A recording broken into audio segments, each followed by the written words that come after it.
the loop, and B, absolute abject failure once again of the government to communicate with each other. But their communications as well. Pat McFadden on the date earlier in the day said that they might be considering, might be considering, lifting the status of this terror group, and then Starmer said, no, we're not doing that. Yeah. I mean, I don't know who's running anything anymore. I mean, no one. No.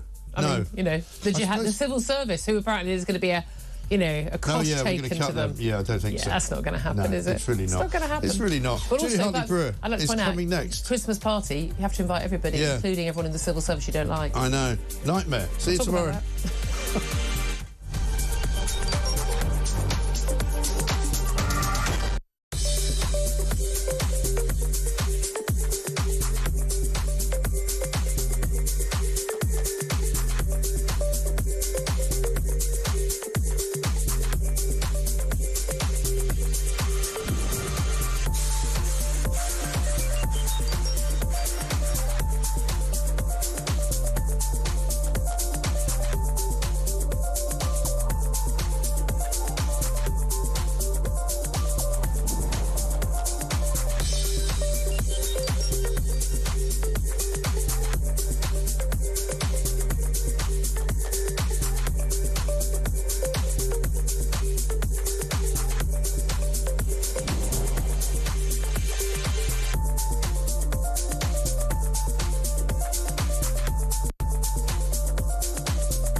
across the UK, on DAB+, on your smart speaker, on your smart TV, and on your side. This is Talk.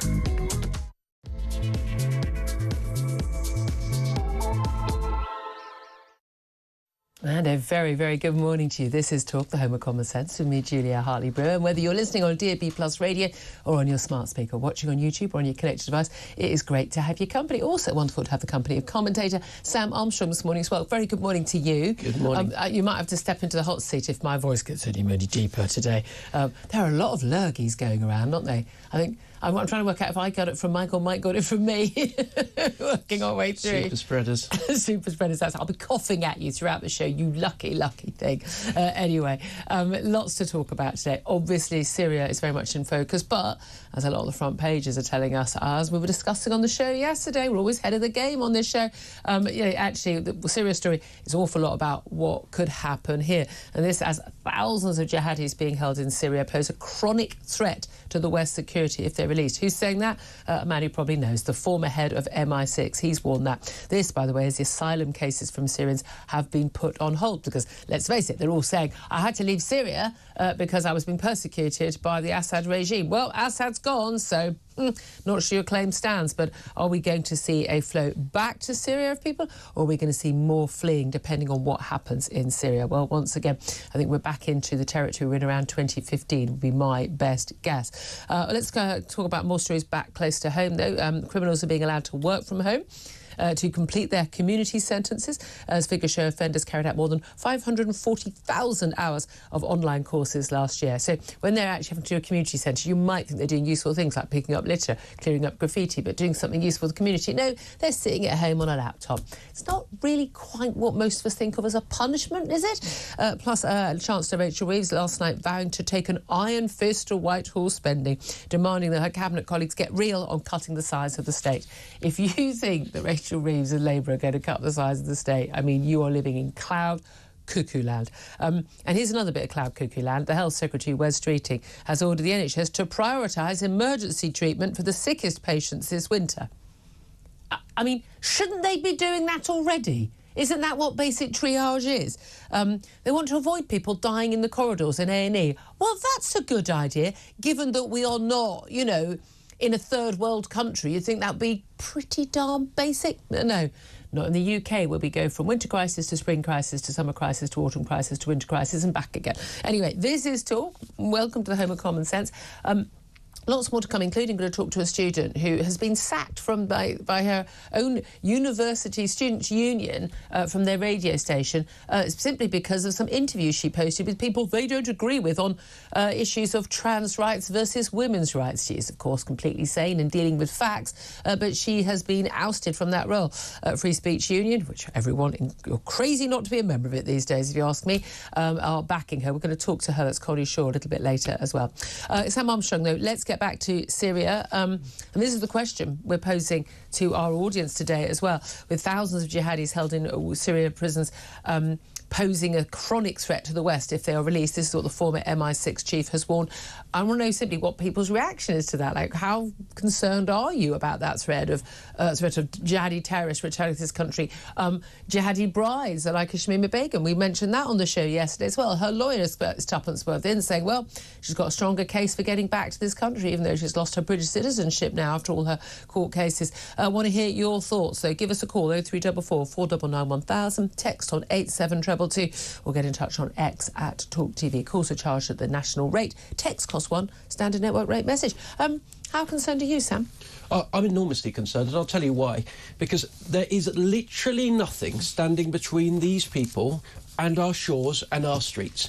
Any one of these people leaving, they were called camps, right? But in actual fact, they were basically prisons. There was soldiers around the outside from various rebel factions and or the Syrian government keeping these incredibly dangerous people in there.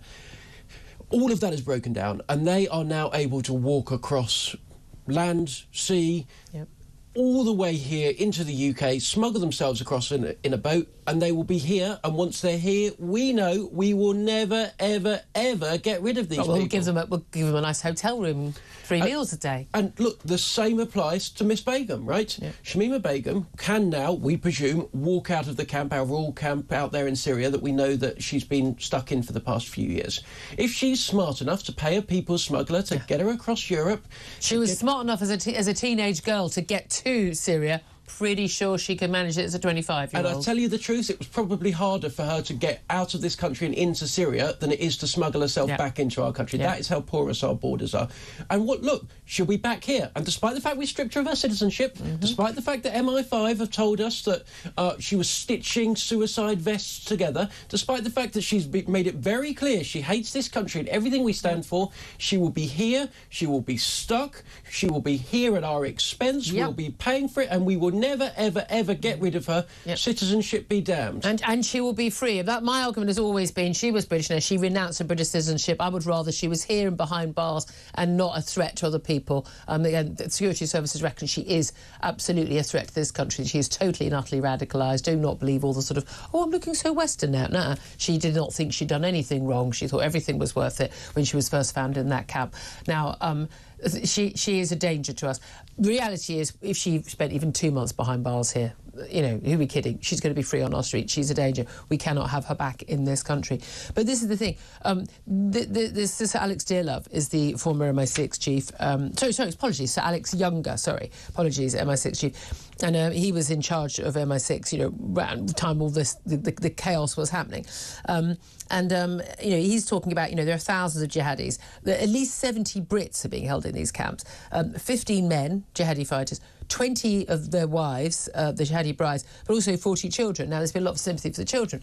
Again, I'm really sorry the kids have been brought up in these circumstances, but do I want a load of radicalised kids, the children of Islamic radicals? No, I don't. Sorry. No, I'm sorry. I just don't. We've got to prioritise our country.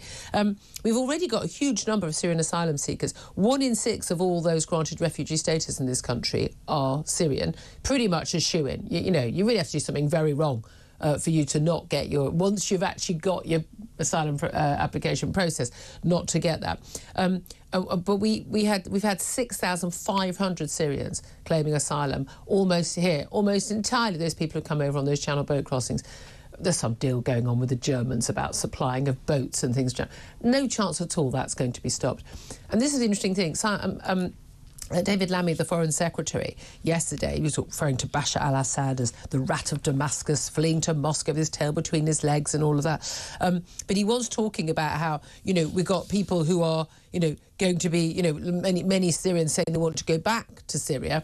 But, you know, if it all goes horribly wrong, as let's face it, most of us suspect it will, because we are talking about this rebel group being effectively, you know, they're jihadists. They may not be quite ISIS or Al-Qaeda, but they're jihadists. Then we'll see that flow back again. And there's just no evidence that Europe is able to withstand, you know, hordes of people arriving from Syria. I mean, and we've got bad dealings with Erdogan in Turkey. He's kept millions in Syria in return for billions and billions in aid from the West. I mean, this is going to be an absolute abject disaster. People cheering on the streets and everyone saying, isn't it wonderful that Assad's gone? But the reality is it could be an awful lot worse very, very soon. Do you know what? I actually don't agree. I think it's just going to be the same old, same old. We've had all of these people coming across claiming they're Syrians. By the way, we've got no idea how many of them actually are Syrians or aren't Syrians. But if you claim... There are 3 or 4 countries, Afghanistan, Syria, Eritrea, you're going to be allowed to stay. You get 99% acceptance rates. So they've all been saying they're democracy activists. I guarantee they're now all going to say they're Christian converts, they're gay or whatever, so they still can't go back. People are not coming across, in my view, and this is a controversial opinion, but people are not coming across because of danger or war or anything else. They're coming across, and I don't blame them for this, because it's a good life in the UK, because you're off to a better future, because you're going to earn quite a bit more money. And that's a perfectly legitimate opinion. But However, we cannot afford to consume half of the Arab world plus Africa. We just can't, right? Nope. 30% of men on the African continent of the relevant age brackets say they want to come to the UK or come to the Western world. There's no way we could absorb that. It's just ridiculous. So what I think is we're going to continue to see what Douglas Murray calls the slow death of Europe, in which millions upon millions of people continue to gradually but steadily but consistently make their way over to our shores, and our broken system won't be able to deal with the fact that we're looking at a systemic fraud. And then we end up with, I mean, again, listen, things that people don't like to talk about, no, but then we end up with an MP in the House of Commons calling on the Prime Minister to bring in a blasphemy law, and we have police across the country, it's not on Twitter, on X, posting notices about how, you know, if you're going to your Christmas market, do be careful. We'll be there to keep you safe. What are we being careful for? What is the threat? Why are there bollards everywhere? What is the threat we're worried about? What is it? Can anyone remember what that threat is? Because I don't remember this being an issue, you know, 20 years ago, even 15 years ago, and suddenly now we need to be protected when we go out Christmas shopping. Why? What's changed? What's happened? Why do we need to be protected going Christmas shopping? Does anyone... do call in and let me know, because the police don't want to say anything, the politicians don't want to say anything, and everyone's just going to pretend everything's absolutely fine when we have imported a problem in our country. Now, most people who come to this country just want to make a better life for themselves, as you say. But we don't know who people are. We've got no idea. 90% of the people coming on the Channel migrant boats, I mean, those boats, they throw away their documentation, as you say. Or I'm from Syria. Sure you are. How are we proving this? What are we doing? DNA testing? We don't even check whether or not they're 14 or 24 when they claim to be kids. Yeah, and strangely enough, every time we do the dental checks, a significant percentage of them, at the very least, turn out to be adults of, you know, a young, as Nigel Farage would say, fighting age. And look, that's reality. But these, of course, it's all the pro-democracy activists who are being told, yeah, they all just happen to be young men. It just so happens that the most vulnerable people in the Middle East, all of those that are at gravest danger, in most desperate need of our compassion, are men. Yeah. In their 20s, who happen to have just enough money to pay dangerous criminals to smuggle them into our country. I know. It's an absolute joke, isn't it? I mean, I want to know, how concerned are you about this? Because if you're not, I mean, wake up. I mean, just wake up. Now, of course, we'll be accused of xenophobia, bigotry, Islamophobia. I mean, every single thing. I'm sorry. This is a third world country. Well, it's certainly been bombed back into the medieval ages by Assad, his awful leader. I would like the people of Syria to live in a free and happy and, you know, inclusive democracy. I'm not optimistic. It's not worked out pretty much anywhere else since the Arab Spring, so I'm not optimistic. But I'm not entirely sure why, when it doesn't work out, it has to become our problem.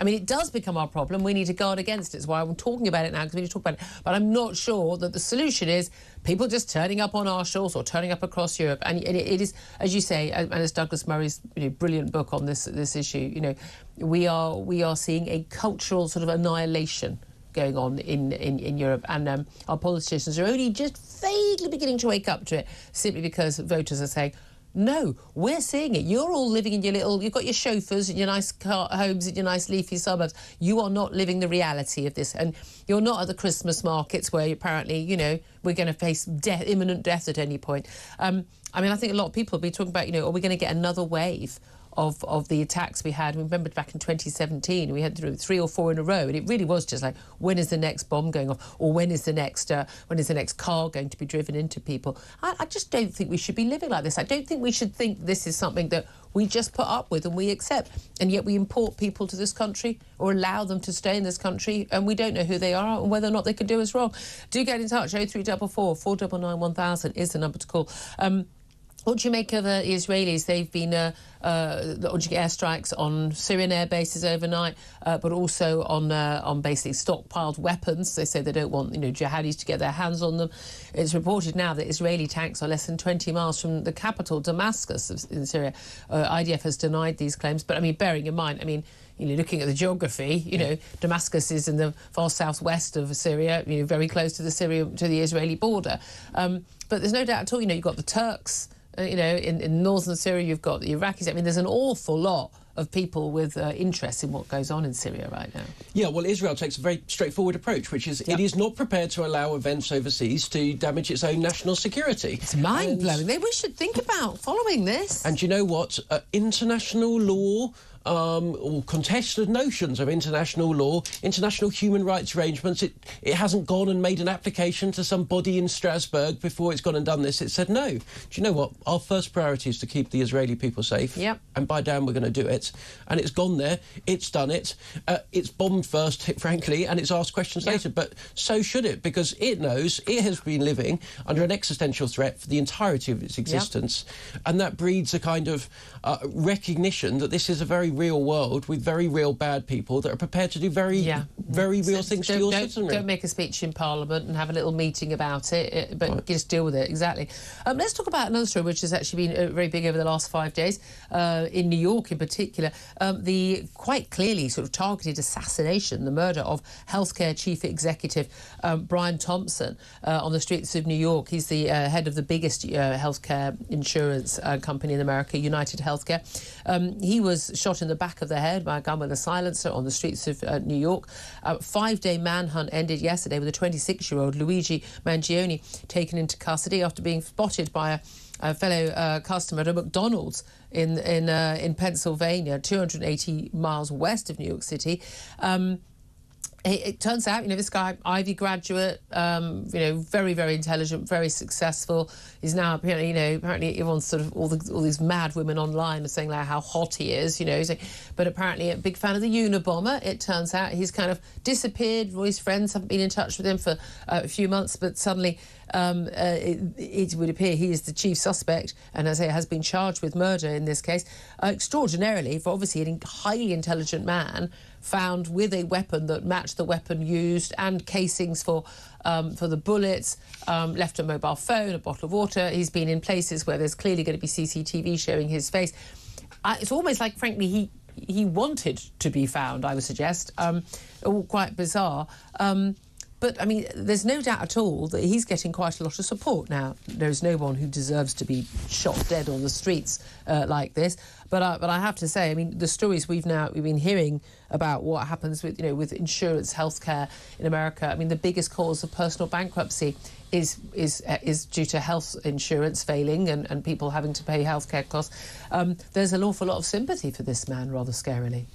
Yes, well, there is. I mean, look, I think one of the things we can probably all be grateful for is, despite the NHS being actually a pretty bad system for delivering healthcare, especially compared to our European counterparts, the American system is equally bad, especially if you are on a middle or a lower income. Oh, if you're rich, it's the best healthcare in the world. That's if you're right. not, but healthcare in America costs 3 times more percentage of GDP than our healthcare costs do. It's an absurd way. And you are so dependent on these big corporations like United Healthcare, which arbitrarily deny claims in order to keep their profits up. Yeah, absolutely. I'm wondering if we're going to have more claims for healthcare in this country, because we all get fat after Christmas.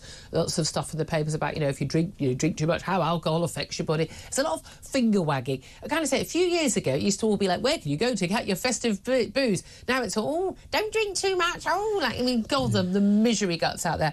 Here's some really bad news, though. Mince pie prices have jumped by up to 40%. I love this. In a Christmas shopping blow, the headlines say. Turns out, very poor sultana harvest in Turkey, where apparently most sultanas are grown. You learn something new every day. What amazes me is no one's decided to mention climate change. Surely they could have elbowed that in, couldn't they? I have a very strict rule, actually. It's 2 mince pies per year. That's why you're svelte and healthy. I think any more than that, they get a bit cloyy, a bit saccharine, a bit sickly, and I can't really cope with more. My mother-in-law makes the best mince pies, I have to say. There's always like, do you want me to bring my mince pies? Yes, we want you to bring your mince pies. Yeah, you want that sort of extra thick, crusty, short crust pastry that only the homemade ones get. The pastry from the shops, actually, I think is what lets them down, really. Too much sugar. Too much sugar in the your pastry. Thoughts on mince pies, folks? Let's get to the really, really important stories today. More from Sam Armstrong. Can someone pop out and get some mince pies now, please? And I will get your calls in about what's going on in Syria, the impact of that here, jihadi fighters, jihadi brides, and do you want any of these people coming to Britain? What should the country do to deal with this? Love to hear your thoughts. Also, give us a call on any of the big topics we're talking about today. The number to call is 0344 499 1000. Do get in touch. 10:22 is the time.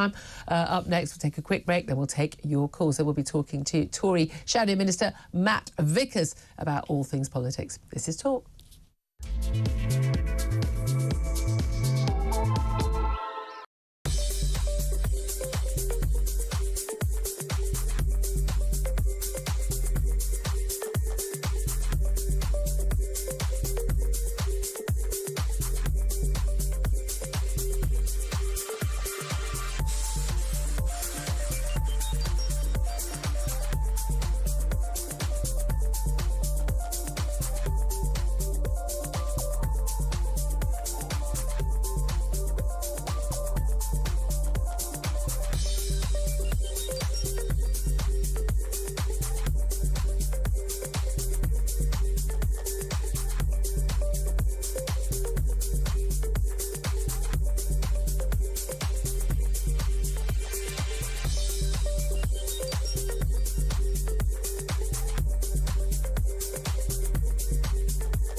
are kitted out in a very, very attractive style.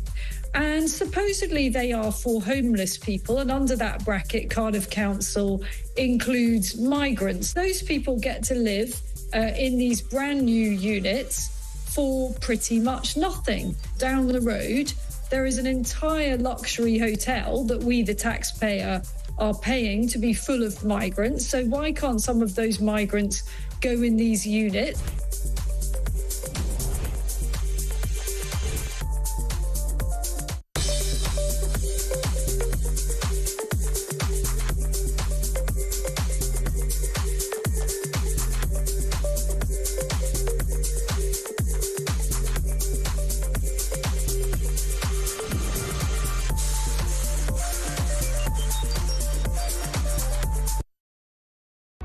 Across the UK, on DAB+, on your smart speaker, on your smart TV, and on your side. This is Talk.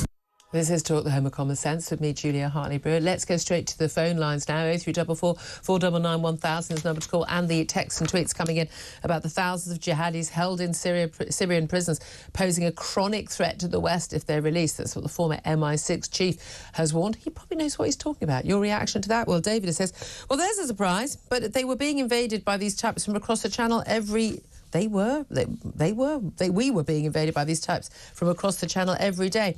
Johnny says Labour will no doubt put them up in five-star hotels and we will all pay for it. It's like paying for your own execution.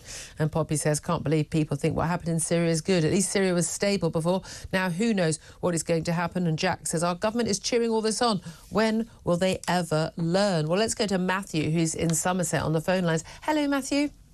Hi. Hello, Hi, what do you want to say?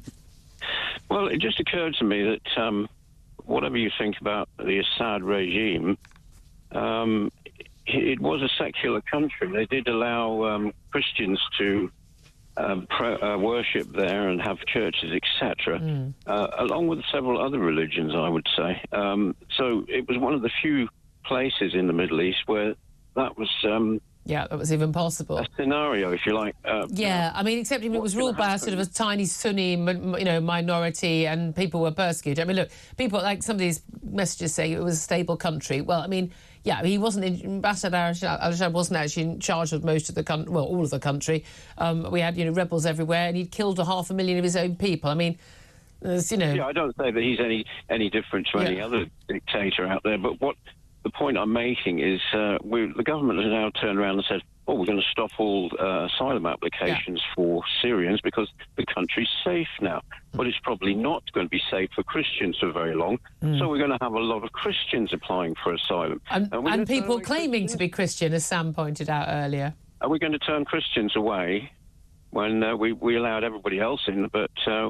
we're not going to let Christians in? Well, that's it. I think they're not necessarily saying it's safe now. They're simply saying that, the reason that people would give is always being persecuted by the Assad regime. Well, that's gone, so that's not a viable reason. But waiting to see what actually happens in the coming months before restarting that. Should we... I mean, here's the thing. You could argue, Christians being persecuted in Syria would have a cause to arrive here. But we've already seen, haven't we, people claiming, they're Christian or claiming they're gay or claiming whatever it is, the latest tick box to gain asylum rights here. I mean, how many do we take? Realistically, how many do we take? No, I mean, actually, I think we have far too much immigration from everybody, and we've taken our fair share as far as I'm concerned. But I just think it's the hypocrisy of the government. It's 1 minute they'll take anybody, and the next minute they turn around and say, no, we're not taking any more of these people because it's a safe place. But it isn't safe, is it? It's not going to be safe. I don't think that was the argument given. It wasn't that it was a safe place. It was a specific reason that people were giving for their claims. But again, I think those reasons will suddenly change. They'll suddenly all have something else that they're up there they're unhappy about. Matthew, thank you for that call. Mandy's on the line in Worcester. Hello, Mandy. Hi, Julia. Hello. Hi, Sam. Hi. Great programme, as usual. I never miss you. You're very kind. Amazing. What do you want to say? You're amazing. No, really. I am I mean, I've just become a grandmother for the second time. I've got a little Congratulations. Thank you. And I've got a 5-year-old granddaughter. And Julia, I am so worried. I am so worried for their future. I really am in this country. I really am. I just don't know what it holds for them. I can't. I mean, what are your worries specifically in relation to this and other other stories coming up? What's the specific worry? I think it's because we've just got. There's no. I mean, like many people have said, that immigration is so high. There's just no end to it, and it's. I mean, you just can't get a pint into a half-pint pot, as people used to say, and you know. There's a lot of areas, especially around the Midlands where I'm from, where people, nobody integrates with each other. There's little sections of people that don't wish to integrate. They don't want to speak our language. And I'm sorry if that offends people. No, you shouldn't be sorry if that offends people. You're perfect. But that's the reality. When people talk about, it's wonderful melting pot, isn't it diverse? No, it's not. No, you got one group of people from one country living there, one group living there. They're not speaking to each other, not integrating, not speaking the language. I mean, I'm sorry. That's a recipe for disaster. I mean, there's problems with the health service. There's just far too many people. There's not enough room. And now with all the trouble with Syria, and we don't know who's going to be coming over. And I'll be honest with you, I don't trust this lot that's in power. Nope. I really don't. I don't believe anything that any of them say. They may, Yvette Cooper might say, we're going to put a hold on this. I don't believe her. I don't believe Keir Starmer, wherever he is. He may be. Which country is he in today? He's not here running ours, is he? He's definitely collecting his air miles.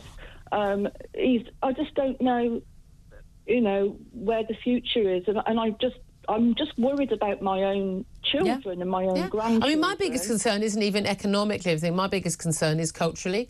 I do think that we are seeing a massive, massive change in the culture of our country, and not for the good. And no, that's got absolutely nothing, because I know what people are going to say, absolutely nothing to do with whether it's the colour of anyone's skin. Cultural. It's social cohesion, people sharing the same values, wanting the same thing, being able to communicate. Accepting Western liberal values. These basic stuff that cornerstones of what's made us a successful and relatively happy, peaceful country, and we're throwing it all away. You said in the last 15 years, it has. It's literally just changed into such a very dangerous and worrying country. And I really do. I feel really concerned. Just simple little things like all the trouble with people not putting up Christmas lights or changing the name of there was a... That's you, by the way. That's usually white Brits doing that. Is bleeding heart, white Brits who think somehow it's offensive. I'm an atheist. I still celebrate Christmas. It's a national holiday in our Christian country. Same here. I was christened, but I am like yourself, I'm an atheist, but it's not necessarily just all about, religion at Christmas. It's about family time and whatever. But it feels like it's being taken away from us, and the people in charge really don't like us, I don't think. Ending on an absolute note of truth there, Matt. They don't like us. That's so true. Mandy, thank you so much for your call. I think you're speaking for a lot of people in this country. I really do. Really appreciate you getting in touch. Sam Armstrong, that's really good point that Mandy made. She doesn't trust this government. She doesn't think they like us. I'm not sure the last Tory lot particularly liked us either. But that's true, isn't it? Look, it is. The gulf between our ruling class and those that are being ruled has never been wider in my lifetime, and nor has the contempt. I have to tell you, working in and around media, Westminster, etc., the contempt with which normal people, their views, their concerns, the frustrations that they have, dealing with the services that government is meant to provide, the contempt with which they're viewed is something that would blow anybody away. Look, if there was a fly-on-the-wall documentary in any given government office, I guarantee you, within the week, every single one of the cabinet ministers would have to resign for saying something out of turn. Absolutely. It is just appalling the way that people are spoken about. Let's put some of that to our next guest after a quick break. We're going to talk to Matt Vickers. He's a Shadow Minister for Crime and Policing in the Home Office. We'll talk about this, the threat from Syria, what's going on back here. I mean, I know, we'll see if we can find where Keir Starmer is today, because he darn well isn't in Britain. He never is anymore. Not that we've got any problems to deal with here, guys. I mean, come on, he's got other things to do. We'll talk about all that up next. Do keep your calls coming in. 0344 499 1000 is the number to call. I'm sure a lot of you want to echo what Mandy had to say just then. This is Talk, the home of common sense.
Across the UK, on DAB+, on your smart speaker, on your smart TV, and on your side.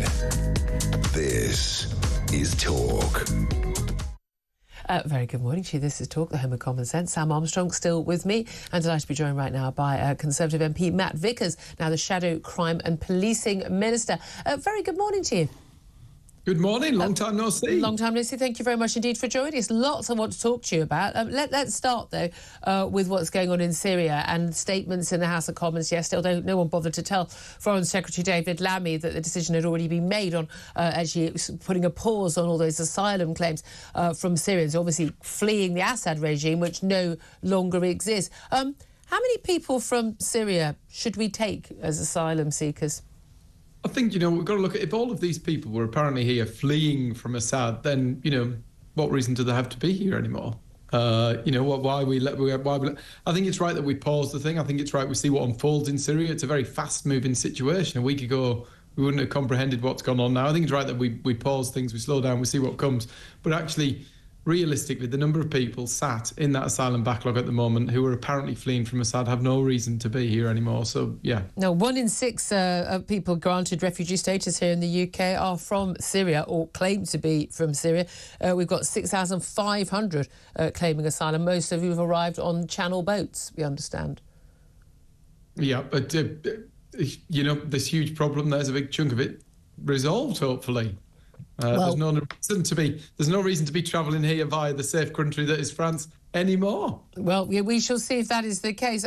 What do you make of the possible jihadi threat, though? Thousands of jihadis being held in camps in northern Syria. US troops actually helping sort of police that area. But there's a fear now, obviously, prisoners who are sort of activists against Assad being freed, and we've seen some extraordinary scenes in prison outside Damascus, but also these prison camps where thousands are being held. We're understanding they include 70 Brits, 15 men, 20 jihadi brides, including Shamima Begum, and 40 children. We're told by Sir Alex Younger, the former head of MI6, that they pose a chronic threat to the West's security if some of these people do get freed and come to Britain. What should be done to keep us safe? Do you know what? The entire situation in Syria is huge. It's huge. We saw everybody sort of, delighted at the fact that Assad had gone. But in real terms, what come next could have equally, if not more, devastating consequences for the Middle East and for us. We've got to see what unfolds there.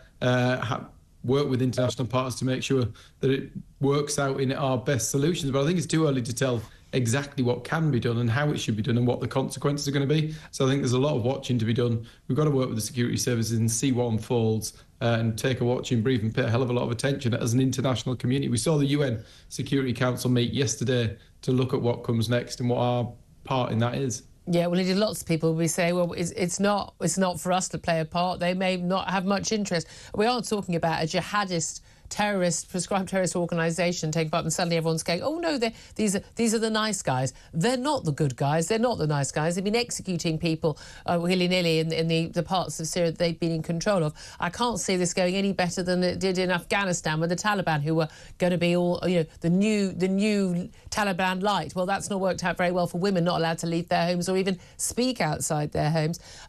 Do you agree with Reform MPs who say that we should, in terms of the Syrians who are already here as refugees, claiming asylum, going through that process, already granted it, that we should be immediately deporting them? Well, I think you've got to look at each case in its own rights. But I think, the vast majority of those cases now are baseless, aren't they? If you were coming here to flee Assad, there's no reason to be fleeing anymore. I imagine they should be happy to go back, shouldn't they? Well, I suppose they're wanting, if they're sensible, they're wanting to wait and see what happens, aren't they?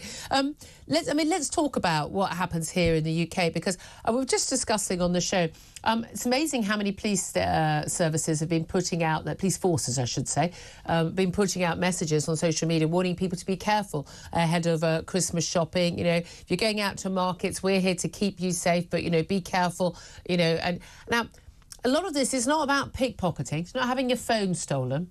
It's about some other kind of threat, which is never very precisely identified, but it does seem to involve having very large steel bollards erected around pretty much every shopping area in Britain. Do you know why we should be afraid when we go Christmas shopping this year? I think, there's two elements to it, though, isn't there? There's all these police forces that, crikey, if you go back a few years and you'd seen people walking around with some of the kit that our police officers are carrying now in some of these busy city centres, or you'd seen these bollards being erected, you would be beside yourself. You would think it was going to be huge. But actually, I think part of it is around the changing threat, but the other part of it is about the fact that we risk assess everything to the nth degree and are probably disproportionate in some situations. We ask people to consider all the threats and respond accordingly. That sometimes goes to the nth degree, meaning we do a hell of a lot more, scare the life out of everybody. So you think the police are overreacting? Because I think it's always an overreaction until someone drives a lorry into families seeing Santa in his grotto, or when they set off a backpack bomb, doesn't it? It's always an overreaction until that point. But why do we accept that this is something that's normal and that this is something that we're just going to live with in this country, that when we go Christmas shopping, there are bollards to stop people smashing into us and we're going to be told to be wary of, this unknown threat? We all know what it is. It's Islamist terrorism. Well, we talk about terrorism, we talk about people with very serious mental health problems as well, and some of the things that we've seen, some of the behaviours that we see from people now, for whatever reason, are off the chart. They're just things you would never see before. You would have never assumed that human beings were capable of doing such things to one another, and therefore we've probably got to prepare for all eventualities, but doing so at the nth degree in town centres across the country. Maybe part of the preparation would be that the people who pose a threat shouldn't be in this country in the first place. Well, each case in its own right, but it's not for me to assume that everybody who behaves in a certain way because of where they come from or what they do. But you know what? We talk about immigration, we talk about borders, we talk about the cultural impact as well as the financial cost of all of this. Horrendous situation that we've got to with immigration, but I wouldn't like to tie the two together, and I'm sure I'll get... No, I know politicians don't like to tie the two together, but I'm afraid that they are. But there we are. Just finally on this issue, Shamima Begum's lawyer has said that her hopes of returning to the UK, despite having her British citizenship stripped from her, have been bolstered by the fall of Bashar al-Assad and the risk of her being, just somehow left out in the Syrian desert. Do you think that she should be allowed to come back to Britain? It is utterly balmy. We've been through the Supreme Court. The Supreme Court have said no further right to appeal. I mean, the problem is that actually, change of government, we know that last time Labour was speaking out in her favour. We know that we've seen the current government, members of the current government, opposing the deportation of foreign criminals. So you kind of got to wonder whose side they're on. But it's been through the courts. It's been to the nth degree, this court. So not gonna happen. Let's also talk about the situation we've got with what criminals are doing as part of their punishment. We know this government is very, very, very keen on not putting people behind bars. I mean, women apparently shouldn't really go to prison at all. But certainly those who are given short sentences shouldn't face short sentences. They should be doing community service or being tagged and at home. Now we understand from a new set of documents that criminals are being allowed to work from home for community sentences. So they're not even out, picking up litter, not, getting rid of graffiti or the like. They're sitting at home on a laptop doing some sort of online course as part of their community sentence. I don't think that's what most people would think of as a punishment for a crime. As a shadow Home Office minister, is that good enough for you? Do you know what part of these community sentences is about people actually going out, earning their keep, doing something. But the other part of it is about justice being seen to be done in that community that's been affected, and that's a huge part of it. People want to know that when something happens, there's consequences. They want to see people living out those consequences in and around them so they know it counts for something. But also, part of going out and being amongst other people and speaking to the probation officers or whoever is running that community service is about learning the lessons from what you've done. You're not going to do that sat at home multitasking, because whatever you might have on one screen, Christ knows what you might have on the other screen if you're so inclined. You might be double dipping, doing your community service on one laptop whilst committing the next crime on the other laptop. It's scary. It's not. Well, it's a joke. That said, if your lot, I know you're a former deputy chair of the Conservative Party when they were in office. If your lot built enough prisons, because you started sending people to prison for longer, which I think is a good thing, and not letting people out quite as soon, which is a good thing, but you didn't bother building the prisons to actually accommodate those people. You didn't build enough. You know that, I know that, and National Audit Office reports and everything confirmed that. Why didn't you? We had the biggest prison building programme. You didn't build enough. The fact we were choosing to lock people up for longer and give the worst offenders longer sentences, it was the right thing to do. Yeah, but you didn't build enough prisons for the next lot arriving. Of course we should have been building more prisons than we were, but we were building them at the biggest rate since the Victorian era. We were building them at a hell of a pace. We just weren't building them quick enough to deal with all of the horrific people that were coming from. No thinking through of policy. I mean, we're seeing even more of that from the Labour government right now.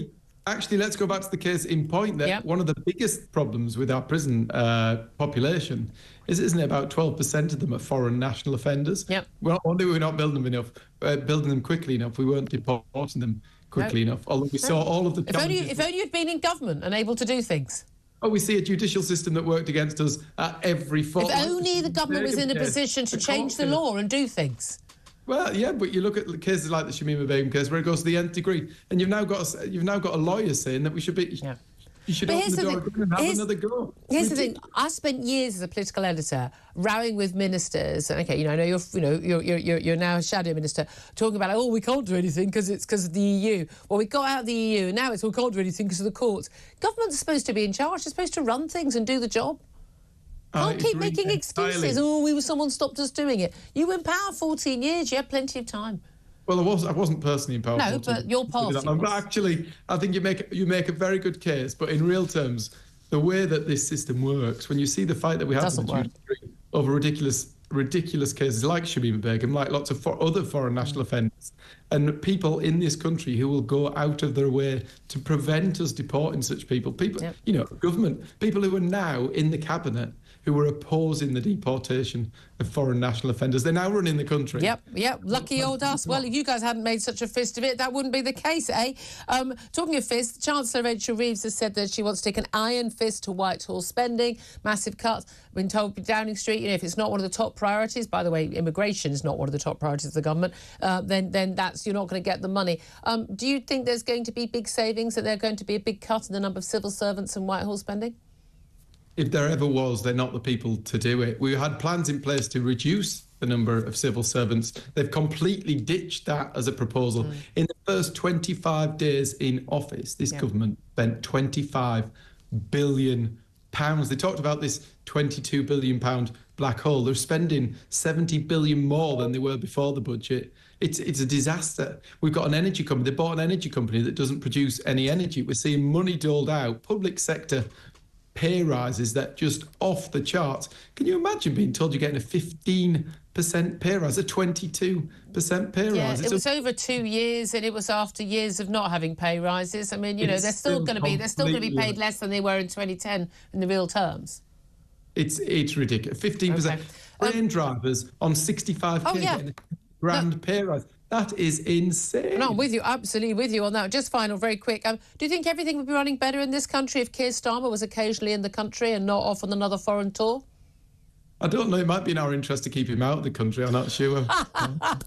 Matt Vickers, Shadow Crime and Policing Minister, Tory MP, thank you for that. Sam Armstrong?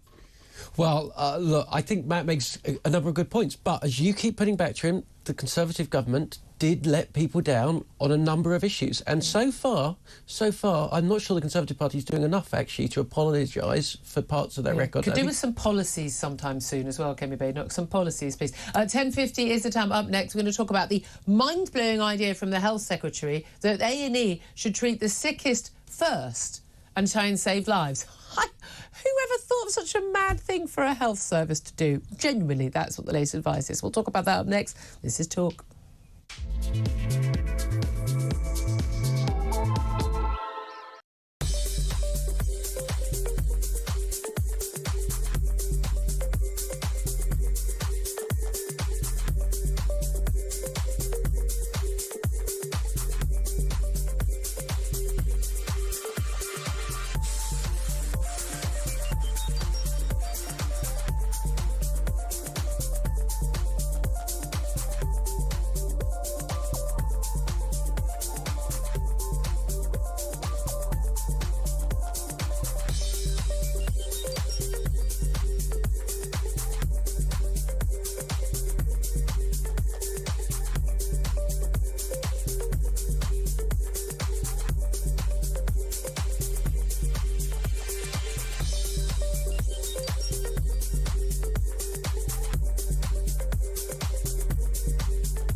It's got all the fact-checking done, and it was clear that they basically gaslit us and told us that this thing was happening, and it was absolutely not true. So he's lied about that to try and usher in measures that were just going to charge and survey us with ULEZ. We've seen that things like that he supported low-traffic neighbourhoods, massively unpopular. And in fact, Croydon is just being accused of fraud on a high level because of these measures.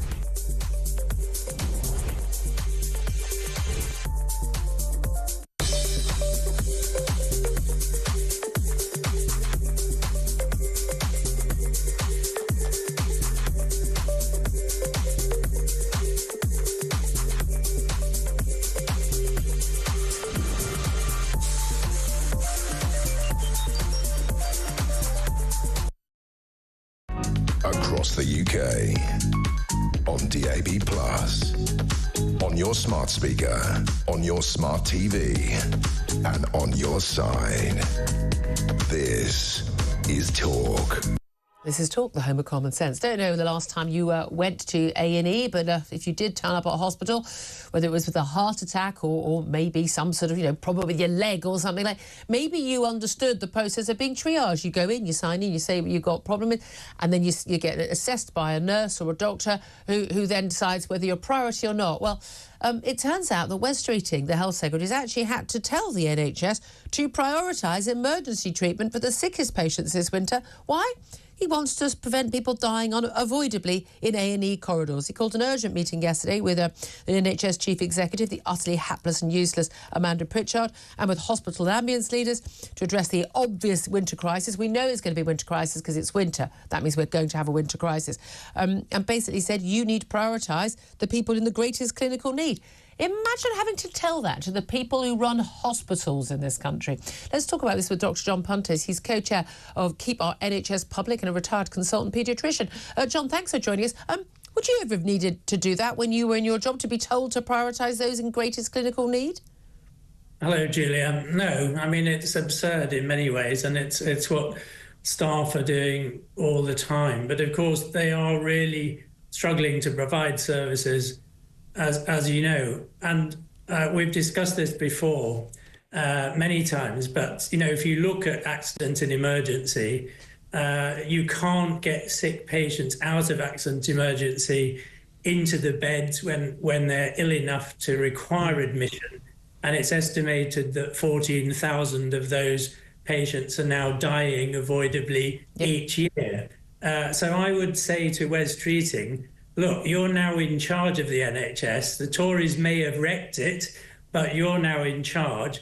You've got to come up with plans that are actually going to improve services, and you actually need to prioritise the care of the most sick patients. Well, the thing is, again, you can't treat more people and getting them into A&E. And we were told, we did a story yesterday about ambulance service in the West Midlands saying basically, if you're having a heart attack, get yourself to hospital because the wait for an NHS ambulance is going to be too long, which is mind-blowing, in those circumstances. You can't get people into A&E to treat them. You can't get those people already in A&E to be treated to get into a ward until you've got the people on the wards already out, and that requires social services to work. You've got this circular system which is just abjectly failing. But everyone keeps forgetting about the social care side of things, which keeps people in hospital when they don't need to be, and it means more people go to hospital when they shouldn't need to.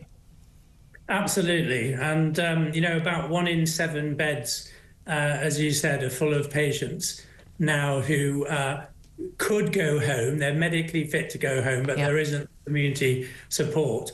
And so there's been nothing in the NHS consultation, and probably nothing in detail in the 10-year plan coming out next spring about social care. And this is a huge, huge omission, which really does need rectifying. Do you have any hopes at all that this Labour government, I'm sure you prefer a Labour government to a Tory government, given your campaign, Keep Our NHS Public, not that people were trying to not make it public. I'm not sure whether that's the right way to go about these things these days anymore. But do you have any hopes that Labour are going to be able to do this, improve things? Well, firstly, we campaign for a publicly provided NHS based on its founding model, and we were set up when the last Labour government was in power because we didn't think they were doing a great job. Actually, the current government could learn a lot from the Blair-Brown government because they did invest more in the NHS. They spent more.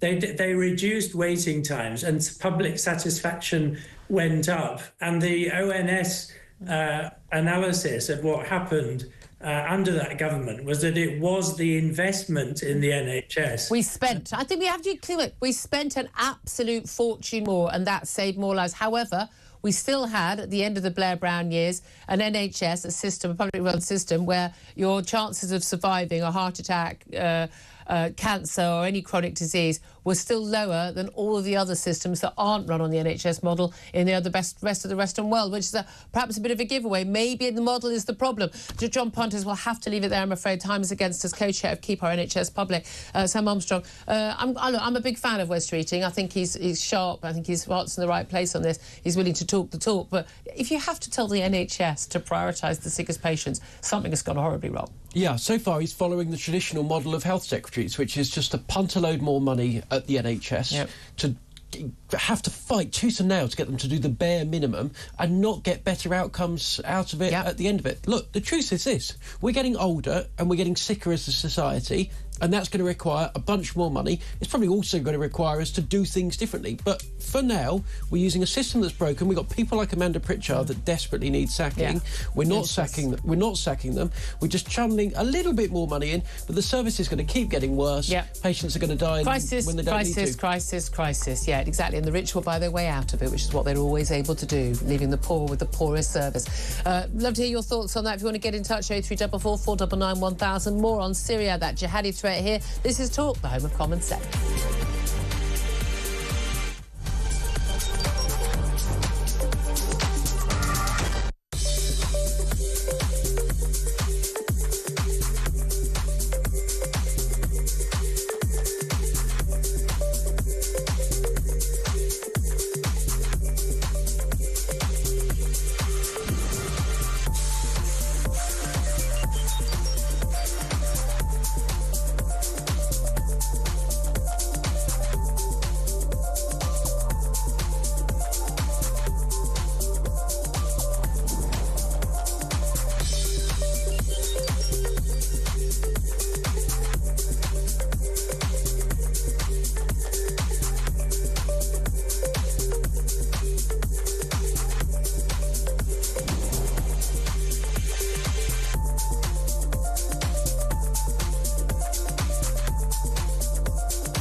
across the UK, on DAB+, on your smart speaker, on your smart TV, and on your side.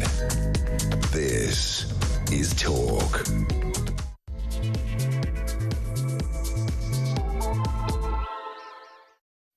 A very, very good morning to you. Welcome back to the show. This is Talk, the home of common sense. Thank you so much for joining me. I'm Julia Hartley-Brewer. Whether you're listening on DAB Plus radio or on your smart speaker, watching on YouTube or on your connected device, it's great to have your company and also the company of commentator Sam Armstrong also joining me this morning. Thank you very much indeed. Lots of you getting in touch about the jihadi threat that's been raised. We were discussing this on the show yesterday, but the former head of MI6, he probably knows what he's talking about. He's been warning of the chronic threat to the West security, with the thousands of jihadis being held in Syrian prison camps right now. If they are released, they include, you know, a whole bunch of British jihadis. Jihadi Jack, remember him? Also jihadi brides. Hi, Shamima Begum, still going to try and come home. Indeed, her own lawyer has said that her chances of returning to the UK, despite being stripped of her British citizenship, could well be bolstered, he says, by the fall of Assad.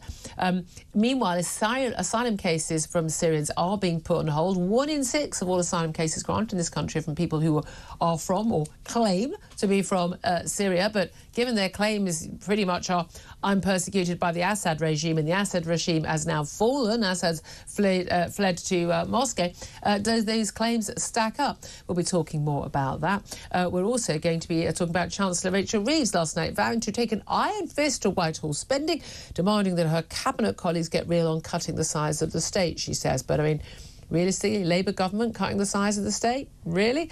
Plus, British heritage is sometimes just history on life support and should be allowed to die. Who said that? Well, one of Labour's biggest donors, our old friend Dale Vince. We'll talk about that as well. This is Talk. Welcome to the home of common sense.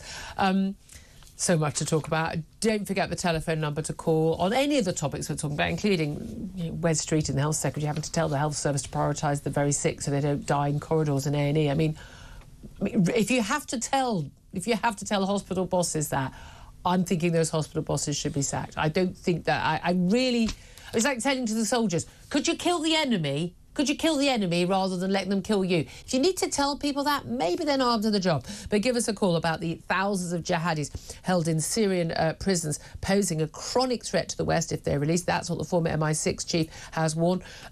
People coming over here, many Brits trying to return. Pretty much open border policy these days, right? You just arrive on your Channel boat. What's your reaction to that? Give us a call, 0344 499 1000. Text the word TALK to 87222. Get in touch on X at Talk TV. Don't forget that your calls are charged at a national rate and texts cost a standard network rate message.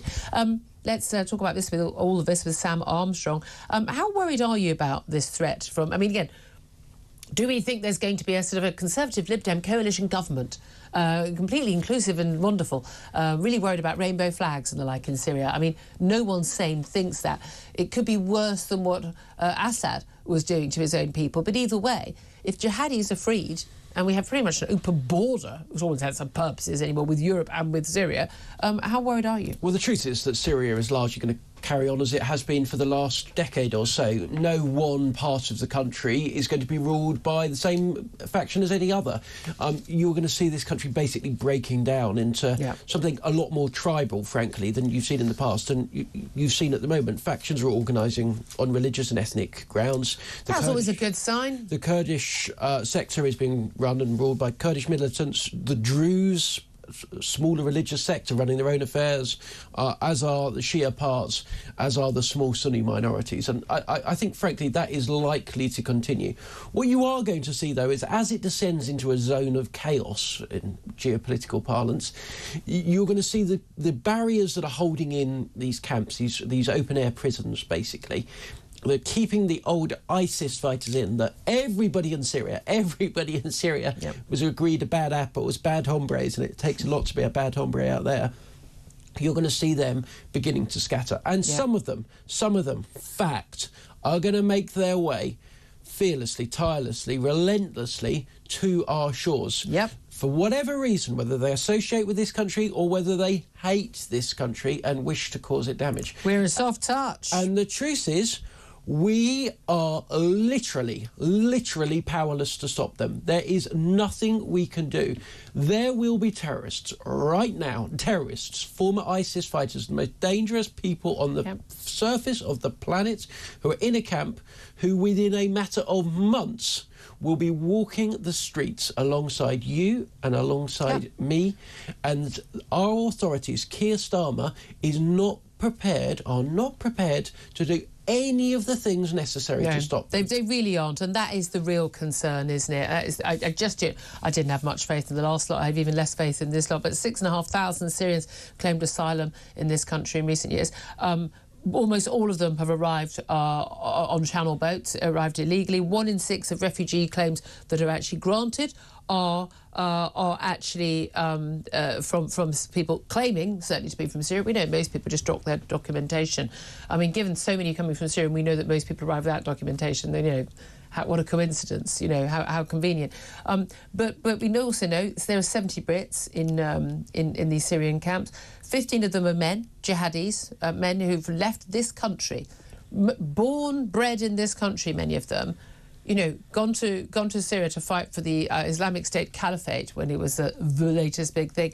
20 jihadi brides, including Shamima Begum, and some 40 children. I mean, this is terrifying if these people try and come back to the country. And we'll have the bleeding heart liberals going, oh, but they've got every right to be back here.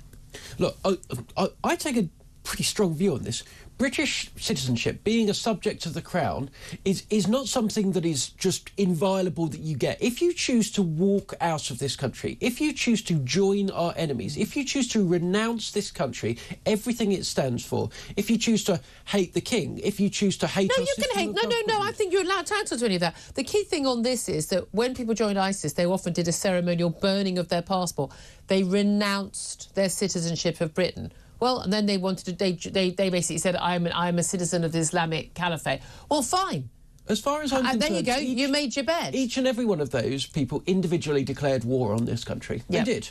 And as far as I'm concerned, the moment you do that, you are no longer British, right? You don't get to just say that, I was born here, I was raised here. No, I'm sorry. You chose to make your bed. Now you're going to lie in it. And that bed includes the fact that you said you were a citizen of the Islamic State. Now, the Islamic State got bombed out of existence, thank goodness. Yep. But I'm sorry, with that, so did your basic right to citizenship, nationhood, etc. I mean, I'm very much the view that I would like these people back here and I want them in prison, but we know perfectly well they wouldn't be. Same with Shamima Begum. I think she's radicalised. I think she's a danger, terrorist threat to us as far as I'm concerned. But she wouldn't be kept in prison at all or for very long, and therefore is a risk. But I also don't want her being a risk to anyone else. That is the big concern. But as you say, we've got open borders. We have open borders. What can we do? Let's also talk about Rachel Reeves. Last night she vowed to take an iron fist to Whitehall spending. I mean, do you have any expectation or hope at all? Yeah, she did that just as she announced another 100 million for civil service reform. Well, there was this bizarre situation, wasn't there, where the Prime Minister was really quite rude about civil servants and the sort of failing civil service system. And then we had Pat McFadden, the real Deputy Prime Minister, Cabinet Office Minister, out around going, no, we just mean individual civil servants are very good, but they're trapped in a bad system. It's like, no, they're just upset that they've upset civil servants, even though they're going to have to upset civil servants to get anything sodding done in this country. Yeah, look, it's taken the Labour Party all of 5 months to realise that the entire system of governance in this country is broken. It doesn't work. Every single Prime Minister, every single administration that goes in, doesn't matter what shade, what type of personality, comes in and says the same thing. Yeah. But they are all so paranoid of upsetting the civil service who then begin to leak everything to national We know what happened to virtually every Brexit supporting minister, Priti Patels, Dominic Raabs, everybody. They complain you out of he has office. The same sandwich every day and he once shouted, oh, get over yourself. That nothing ever changes as this country spirals further and further into decline, and nothing in this country works anymore, and we're told to pretend that we have this Rolls-Royce civil service in which all of these officials are working tirelessly in order to make the country work better. What I loved is that so many people in Labour, I think, were of the view, yes, but but the civil service, they're not neutral. Of course, they've not been neutral. They're A, not first class, and B, not neutral, not carrying out the duties of government as civil servants, not the masters, the servants. It's in the job title, guys. I think the view was, yeah, but they hated the Tories, but they're going to do our bidding because they love Labour. Yeah, they're not going to do what they're told with you guys either. I mean, it's just, do you think that things would be working better if Keir Starmer was ever in the country? I mean, you know, we had free gear, two-tier Keir.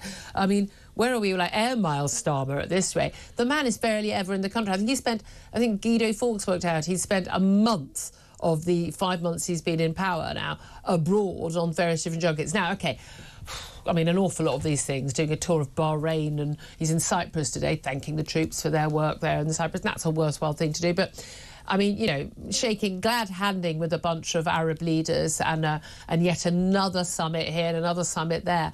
It's all very well, and it is part of the job. But an awful lot of people are quite right in thinking, you know what, we've got quite a lot of stuff here that needs to be done. And we've seen this. I saw this with Tony Blair. You see it with pretty much every Prime Minister. They really like the foreign affairs thing because you go along, you grandstand, red carpets rolled out. They don't travel like we do. They're not sitting in cattle class on Ryanair, mate. You know, they're in their private jet, and I've got no problem with that. I mean, Labour criticised the Tories for it beforehand, but they're quite happy to use them now. You're the Prime Minister of this country. You should arrive in style. You should be able to work on the plane. I've got no issue with all of that. That's part of the cost of doing business.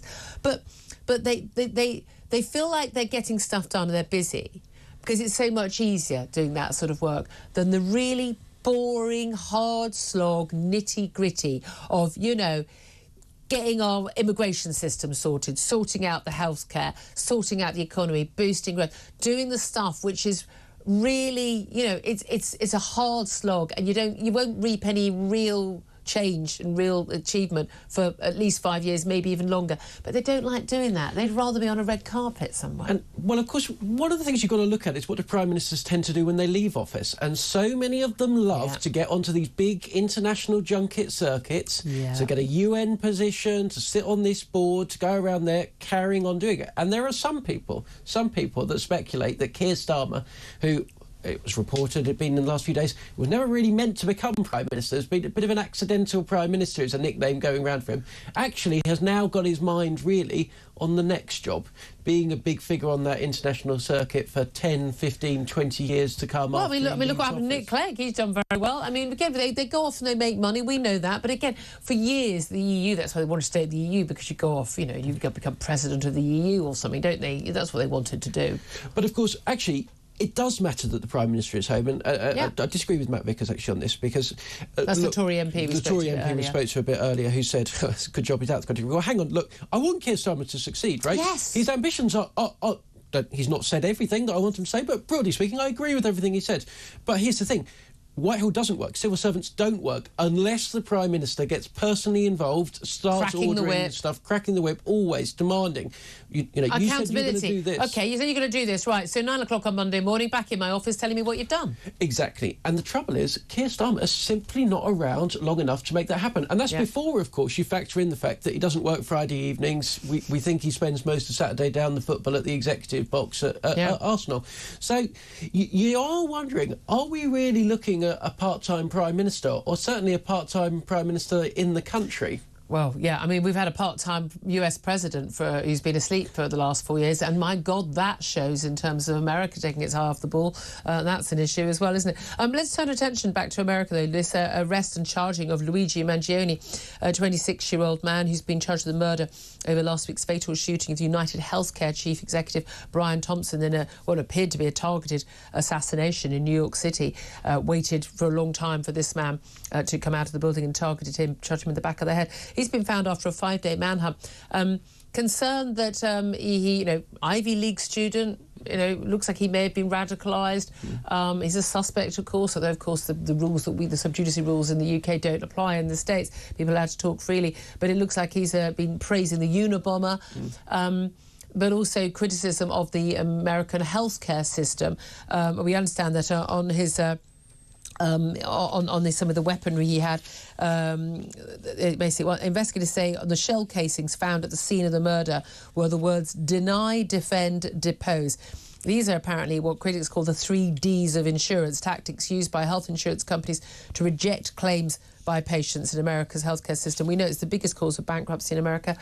We've got our own crisis in our own healthcare system. There are two healthcare systems that definitely don't work in the world, America's and Britain's. Yeah. And they really, really don't. But there's a lot of anger at the healthcare and the insurance companies, and a scary amount of sympathy for this man, Luigi Mangione, the suspect. Yeah, and an awful lot of similarities to that Unabomber case. Yep. Like him, he's got a manifesto, and there are ideas within that manifesto that many Americans will empathise with. And we know that the criminal justice system there does have a habit of making heroes out of those that commit heinous crimes. But look, it is a totally broken system, and you can understand some of the frustrations of millions of Americans. Of course, this man deserves to fry for what he's done. Absolutely, never justified. Now, also, a biggest story of the day, really, mince pie prices are up to, wait for it, 40% this year. I think in Tesco they've gone up by £1 for a packet of 6 mince pies.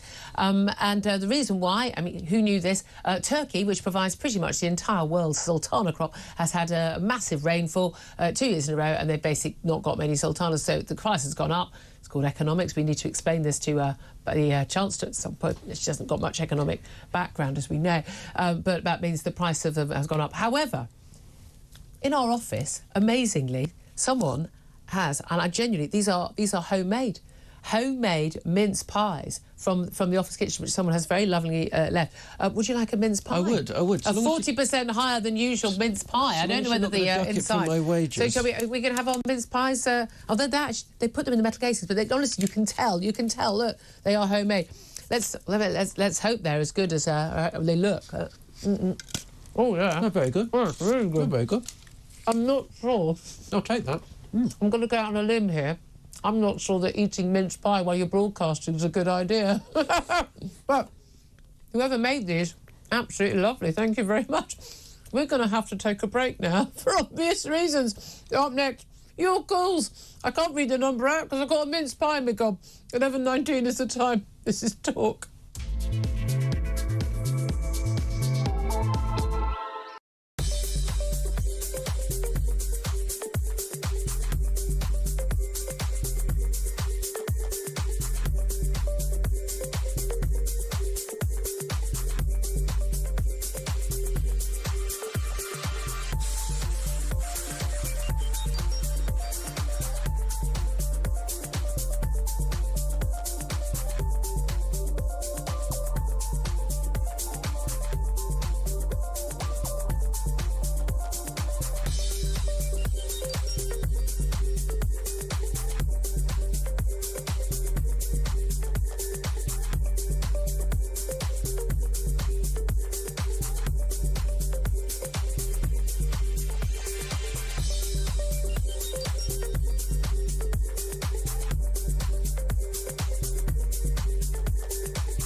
It's got all the fact-checking done, and it was clear that they basically gaslit us and told us that this thing was happening, and it was absolutely not true. So he's lied about that to try and usher in measures that were just going to charge and survey us with ULEZ. We've seen that things like that he supported low-traffic neighbourhoods, massively unpopular, and in fact Croydon is just being accused of fraud on a high level because of these measures.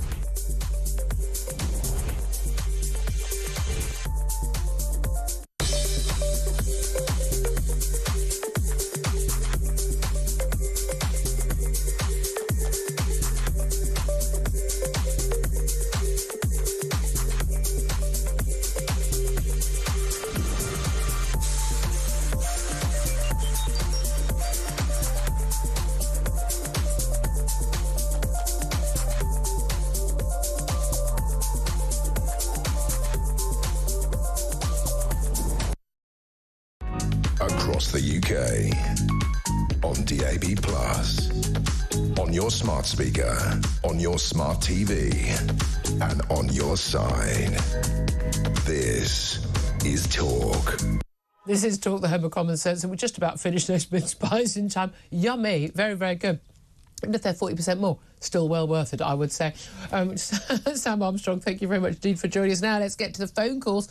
Lots of people wanted to come in and have their word about what we've been talking about, particularly in relation to the threat of thousands of jihadis held in Syrian prisons. They pose a chronic threat to the West if they release. That's what the former MI6 chief, so Alex Younger, has said. I want to know your reaction, particularly in the likes of Shamima Begum. There are some 15 British jihadis, people who left this country to go and fight for a terrorist organisation in Syria. Well, what happens? What do we do when they try and come home? Some of them may already be able to get into the country, and we won't even know, will we? Because we've got pretty much open, porous borders. Some of your reaction coming on online. John says Starmer's already got them on the housing list. I mean, John, it'd be a good joke if it wasn't true. Good Lord. Barbara says, you reap what you sow. They love it when a plan comes together. And Damien says, get them on a dinghy, get them in a hotel, get them food and medical care, give them money. It's the only thing we seem capable of doing.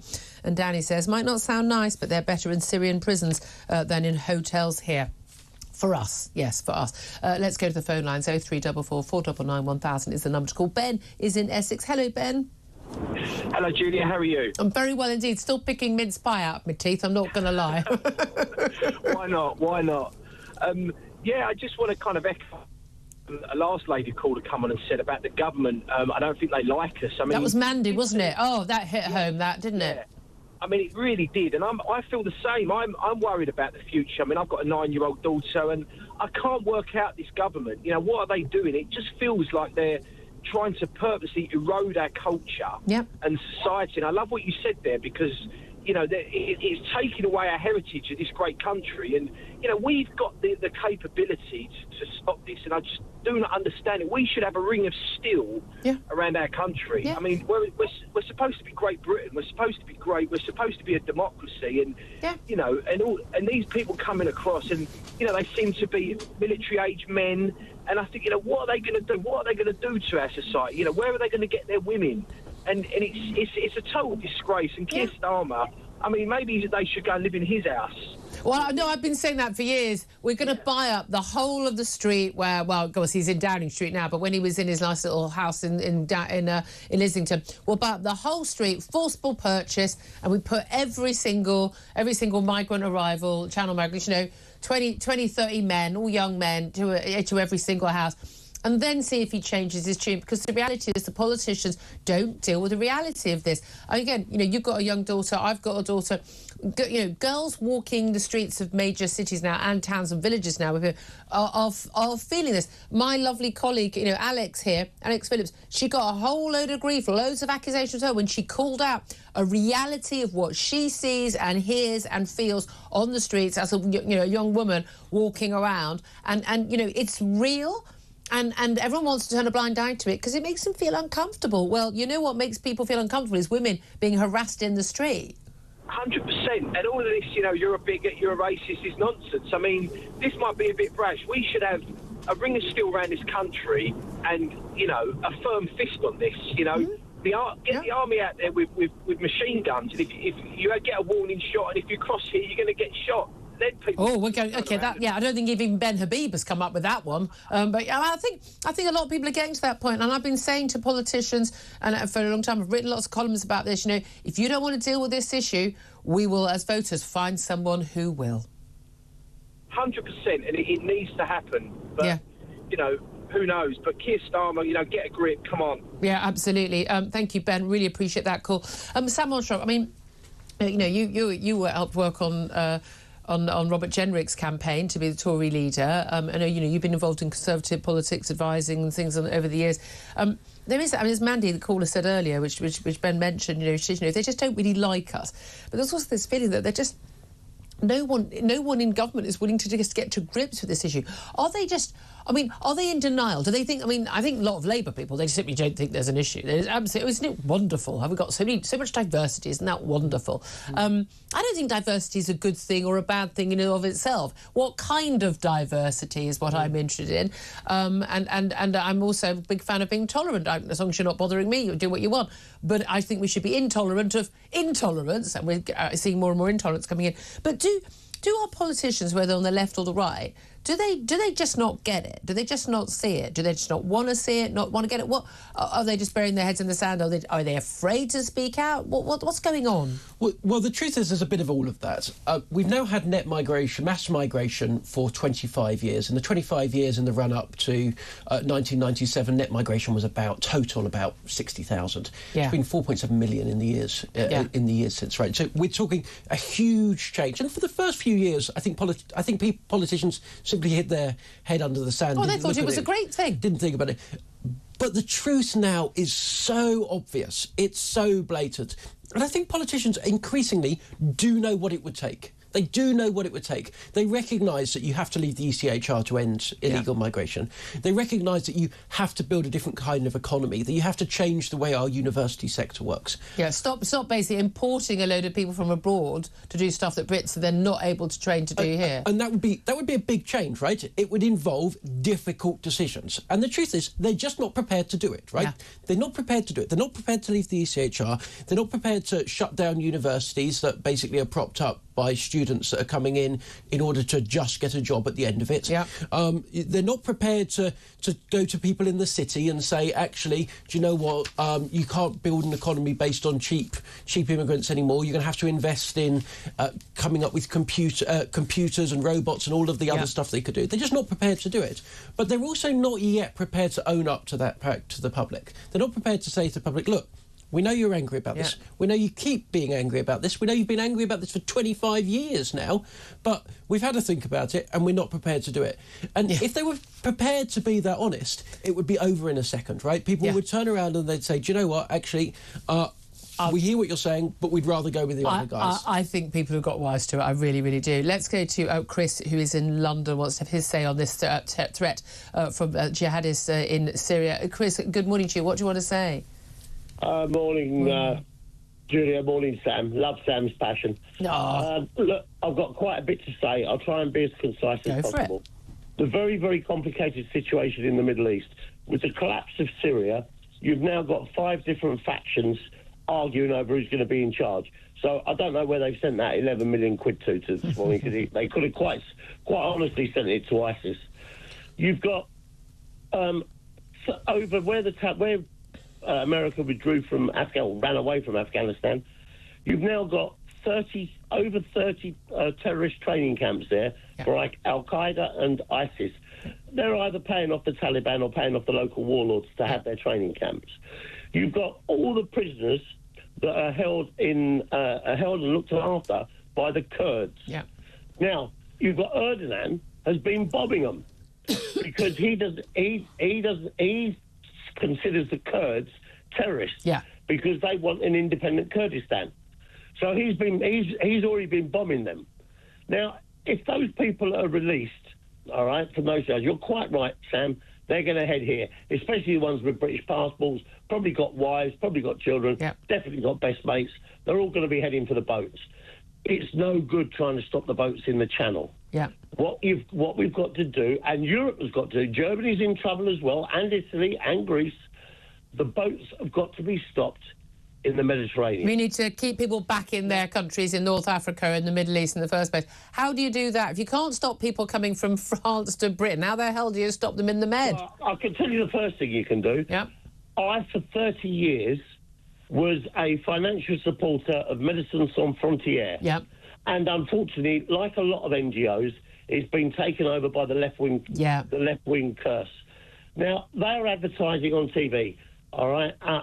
In between your news channels, they're advertising as well. Yeah. They're advertising for people to give £20 or £30 a week for really heart-compelling reasons. Black kids with black families without medication, without doctors, without hospitals, right? And it is terrible. And for those that are not in the know, you know, that could possibly put their hand in their pocket, like we always do in Great Britain, they're giving them money. What they're not telling them is that they operate 3 ships in the Mediterranean at a cost of £25 million a year, all right, picking up people from as little as 100 yards off the shores of Libya and Syria and bringing them across. It was played down by the mainstream media. Last year, one of the ship's captains was told not to land in Greece. Yeah, and she landed a ship in Greece and she was imprisoned. But the mainstream media don't tell you about the 3 boats. That's a very fair point. That is absolutely. There's an awful lot of the charities, which are basically they're campaigners, aren't they? And again, a lot of these people on the left, they genuinely don't believe in borders. They think there's some weird sort of idea of like some international human rights that exist somewhere in the ether that actually just are real things. There is no such thing as a human right. There is no such thing as any right to anything at all unless it is guaranteed by a nation state. It's utterly meaningless. The values that we have in our country, they're entirely our values. They're not sort of human values. People are living in cloud cuckoo land, thinking this is how the rest of the world lives and thinks. They really are. A really great call, Chris. Thank you very much, Dean. I'm going to have to go to a quick break. And then we're going to be talking to Heish Breton-Gordon, former British Army colonel, and he actually was out in Syria, helping to actually get very sick children out of Syria. He's also a chemical weapons expert. We're going to talk to him about all of the aspects of what's going on in Syria up next. This is Talk.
Across the UK, on DAB+, on your smart speaker, on your smart TV, and on your side.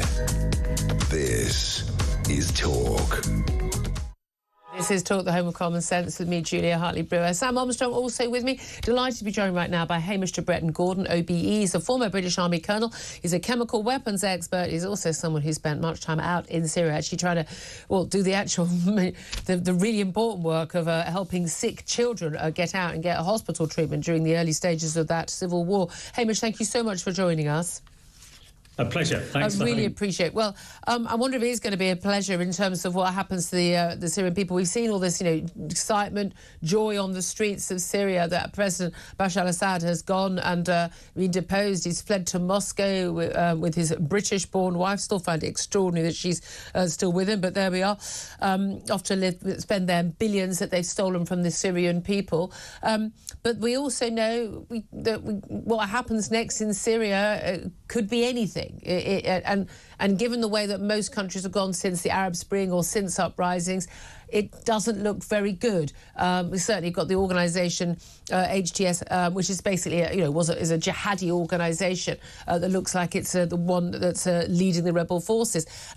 How worried are you about the threat of what happens in Syria having a fallout for the West and indeed for Britain, in particular the threat of thousands of jihadis being freed from Syrian prisons and returning to the UK? Well, yeah, of course I am really concerned, but I'm delighted. All my Syrian friends in Syria and around the place are very upbeat, and I think that is important. I think also, I was in Iraq in 2003 when Saddam Hussein regime fell down, and spent a lot of time in Afghanistan, as we discussed. So, I have witnessed when it goes really badly wrong.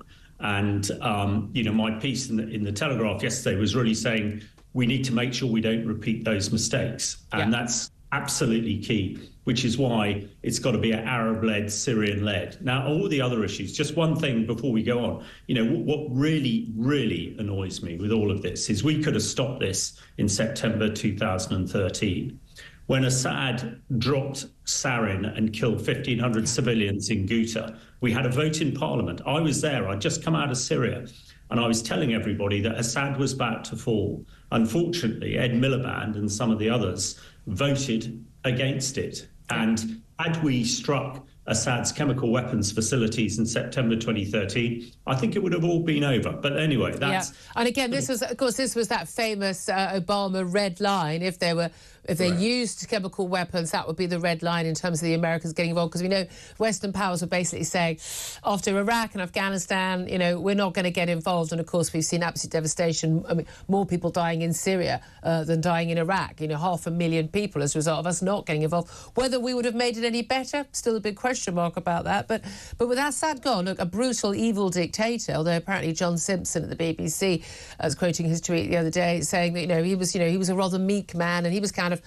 told to do what he did. I mean, an extraordinary defence of this awful, heinous, evil man. But is what's on offer now any better? This jihadi group that's involved, links with Al-Qaeda, we've got the massive sectarian differences. Is the country going to hold together? Is this a country, for instance, where we can say to those who've claimed refugee status here because they were fleeing Assad's regime, yep, off you go, time to go back to Syria because it's now safe? Well, I'm a bit more upbeat. Now, Syria, basically, the majority of civilians are moderate and secular. Now, I quite agree. HTS grew out of ISIL, Al-Qaeda and ISIS back in 2012, 2013, and thank God managed to avoid them. I was last in Syria in 2020, 4 years ago, but I saw HTS then, and they had changed. They were trying to show themselves as moderates, and certainly they weren't trying to kill me then as Al-Qaeda and ISIS were back in 2013. So we will see if they're as good as their word. I think stuff coming out at the moment is positive. The concerns about all the terrorists in camps in eastern Syria is a huge concern. I think the Americans and the Israelis are playing a smart game at the moment by absolutely hammering these people to make sure that they can't influence now. That's the airstrikes that we've been seeing on weapons supplies and air bases and on ISIS camps in eastern Syria. Now, the new government in Syria, whatever it is, has responsibility for everybody in Syria. So all those people. Now, the talk about ISIS people coming out of Syria and coming to Britain, that is a big concern. And that's something that we need to look at very closely. Luckily, although a lot of things in Britain don't work, our security services do. So I'm hopeful that they will make sure that at least we know who's coming and can deal with them. But the government itself, as long as we don't try and impose an Iraq settlement like we did in 2003 and don't let the Taliban go wild as we did 2 years ago, I think there is a chance. The West must support with advice and resources. But at the end of the day, this has got to be a Syrian and Arab solution. Well, this is it. It's fascinating. But we watch, the UN, and we've got, our Foreign Secretary David Lammy and everyone else. They're all having their tuppence worth. Good riddance to Assad, and watching and waiting, and want to have a democratic government. But there is no history of democracy in these countries. I was incredibly optimistic with the Arab Spring, incredibly optimistic about things being up to change as a result of Western involvement. I'm now a jaded old cynic that I'm not entirely sure that this is possible, and my concern now has become more, let's just make sure that things don't go so badly that it's now a threat to the West as well as to the poor godforsaken people of these countries. Yeah, I mean, the key lesson is, though, that if you appease dictators, you get what you get. And we did that with Assad, and we've done that with Putin. But absolutely, I mean, it is a concern. But I think with the right support from the international community and involvement, then Syria has a chance. I mean, I know so many Syrians, and all the Syrians I know, admittedly, most of them are doctors and very sort of professional class. Oh, well, like all the people arriving on the migrant boats across the Channel, they're all doctors and rocket scientists, apparently, and engineers. Well, I'm not sure they are, but certainly the diaspora in this country, and most of them want to return and help. Well, that's part of the issue, isn't it? Because actually the people who are able to flee and come here, legally, many of them, those people able to flee, they were, the middle classes, the professional classes, people with skills, people who perhaps could actually play a really good role in nation building. And if you just leave it to the jihadists in Syria, you're likely to have a bigger problem. Well, exactly. That's why it's so important that we do help them. All these experts get back. There was a Syrian government in exile for many years in Turkey. There are actually politicians who one sort of trusts, and we need to get back them in there to help. But what will happen if there is not support and things do fall apart, then exactly as you suggest, we could go the same way as Iraq. We must try and ensure that the government still functions. They still need a health service. They still need roads to work. They still need water and electricity, which, of course, Assad has destroyed. So there's an awful lot that can be done. But and also we must make sure that those remaining chemical weapons are destroyed and don't fall into the wrong hands. Which I think the Israelis and others are trying to make sure that doesn't happen. But you'll recall, obviously, what happened in Iraq and also what happened in Afghanistan. Again, it seems to be happening in Syria again. You get these rebel forces, all the Western military, right? The police and the army just literally take their uniforms off, put their weapons down, and they scarper. The prison guards at these awful, brutal, torturous, murderous prisons where political detainees have been held, they've just gone. They can't even gain access to some of these cells where they believe many thousands of men are still being kept. And the government disappears. We've seen the looting of palaces. Understandable sentiment from people having to live under those brutal regimes, and looting of the central bank. But this has a knock-on effect in terms of the utter breakdown of society. And when you have that breakdown of civil society, it's the men with guns and the most brutal men with guns who always win. Yeah, I get that, but I think we need to give them a chance. I think everybody knows who these jailers are, or they know who these people are. Yeah. It would appear that they are trying to have some sort of security within Damascus and elsewhere, and this isn't happening across Syria. Yeah. Damascus is the focus, and when you've got the media all over the place, in some, that. I wouldn't say encourages it, but, that's what people are there for. So, yeah, I think a lot of people are working very hard behind the scenes, and we do know how to mess it up. Yeah. So hopefully we also know how to, give them a chance. And, fingers crossed. And a stable Syria is what everybody wants and needs. Yeah, absolutely. We've got other problems like Putin and Ukraine that are much closer to us at the moment than perhaps Syria. Yeah, very good point. Heish Breton-Gordon, OBE, thank you so much for talking to us. Sam Armstrong, this is actually, we were talking on the show yesterday, a lot of people go, well, Syria, not my problem, can we sort the problems here? But again, if one of the biggest problems here is this huge number of, asylum seekers and refugees and the numbers coming across and the criminal aspect and all of that, that stems from hopeless basket case countries in the Middle East and North Africa, doesn't it? But I do think we've got to be agnostic about the solutions here. And I think one of the problems is we have tried for decades now to prop up countries like Syria, which are... I believe it's called nation building. But these are not old nations, right? These are things that were drawn on lines randomly, arbitrarily, and really badly. Yeah.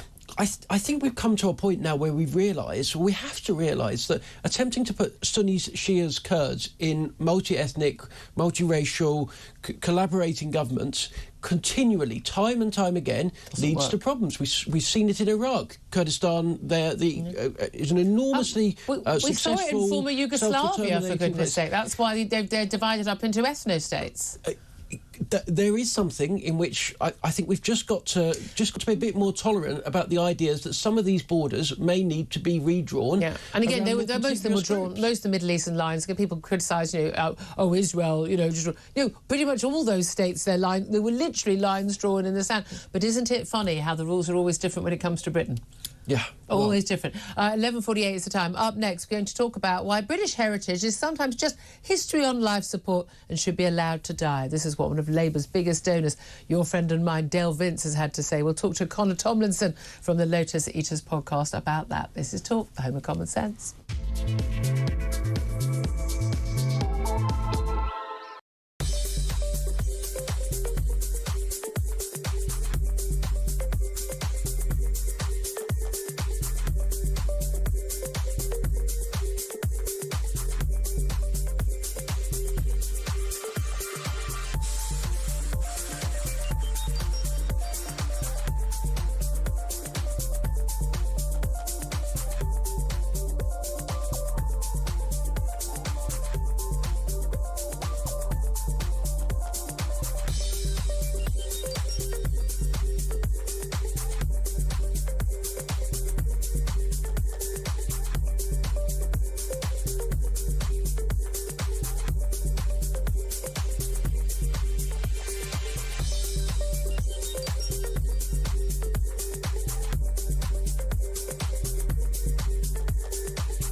It's got all the fact-checking done, and it was clear that they basically gaslit us and told us that this thing was happening, and it was absolutely not true. So he's lied about that to try and usher in measures that were just going to charge and survey us with ULEZ. We've seen that things like that he supported low-traffic neighbourhoods, massively unpopular, and in fact Croydon is just being accused of fraud on a high level because of these measures.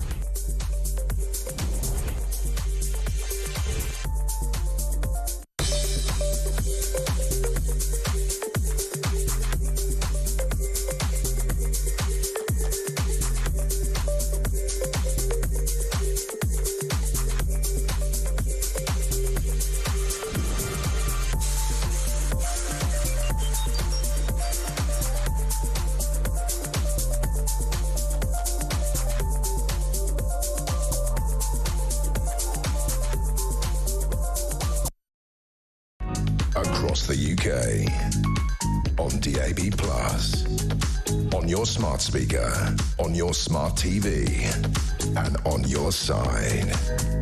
This is Talk. Very good morning to you. Welcome back to the show. I'm Julia Hartley-Brewer. 11:51 is the time. Sam Armstrong is still with us as well. Let's talk about British heritage. Kind of talking about that sideways, really, all today about the threat from Syrian jihadis turning up on Britain's shores, a warning from the former MI6 chief. But your favourite commentator on green issues and everything else, and mine, Dale Vince, Labour's biggest donor, of course, one of their biggest donors, has been having his say about British heritage. He says British heritage is sometimes just history on life support and should be allowed to die. He's disagreed with critics arguing the government was allowing an architectural gem to be destroyed in terms of the demolition of M&S's Art Deco Oxford Street store. As part of the attempt to get the country building. Well, let's talk about this with Connor Tomlinson. He's a commentator and host of the Lotus Eaters podcast. Good morning to you, Connor. Good morning, Julia. Thanks for joining us. Now, I have to say, I mean, look, I'm kind of the view that we're going to have, get rid of some old buildings to build new buildings. It has to happen. You've got to have some. We can't just leave every old building, especially, by the way, the ones from the 50s and the 70s, which are absolutely hideous and ugly and have still got, heritage status. But Dale Vince is, he says British heritage is sometimes just history on life support and should be allowed to die. Is he right?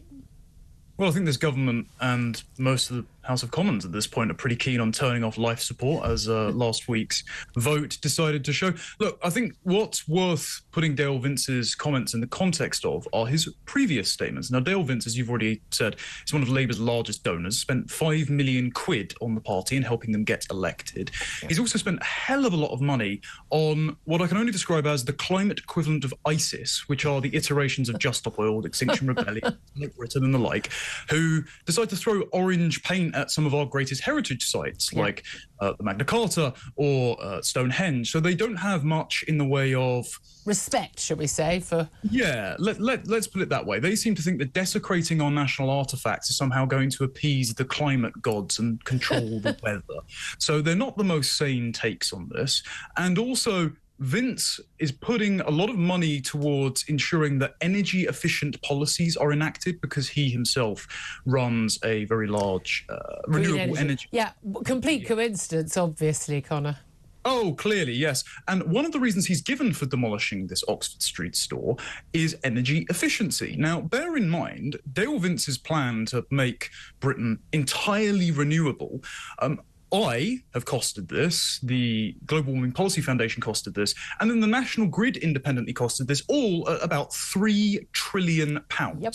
And that's going to take the world's battery manufacturing capacity for about 8 years to achieve, and it's still only going to hit about 26% of consumer energy demand, so plunges into blackouts. Yep. But I'm sure that Dale Vince's pockets will be very nicely lined, so I don't think his suggestions on policy are all that serious, and I think it's been done for nefarious reasons. No, indeed. No, I mean, I'm also sort of, and this is particularly about a particular building, which many people might know on Oxford Street. I mean, it's not the most beautiful building in the world. I mean, it's not Notre Dame, for goodness sake. But, sometimes old buildings do get demolished. Often is the case, actually, in many parts of the country. The facade is kept and you get to build the modern building out behind it, which I think is the best of both worlds. But I have a funny feeling this isn't just about this building on Oxford Street, what he's talking about. I think he genuinely just does not recognise British heritage, like many on the left, like many in the eco side of things, that actually they think that everything about our past is it's nasty, it's neo-colonial, it's racist, it's slave-based, or whatever it is, and that actually we want to just completely and utterly destroy and forget, demolish our past, and walk into this brave new world, this new green world, where we're sort of leaders of the world. And they kind of forget that the only reason we have all these beautiful buildings was because we were a very rich country. Why were we a rich country? Because of the Industrial Revolution, because of the reliance on fossil fuels, because we gave the Industrial Revolution to the world. As I say to the world once again, you're welcome. Not guilty, not apologising, you're welcome. Aren't you lucky? They don't recognise any of that. No, they don't. And the Industrial Revolution, despite our now ability to construct nuclear power plants, which Dale Vince as well seems to be against for some reason, the Industrial Revolution has produced the only reliable fuel which lifts people out of poverty, lowers infant mortality, increases life expectancy, and increases general prosperity. So being against that in all its shape and forms is condemning humanity to a future of privation and early deaths.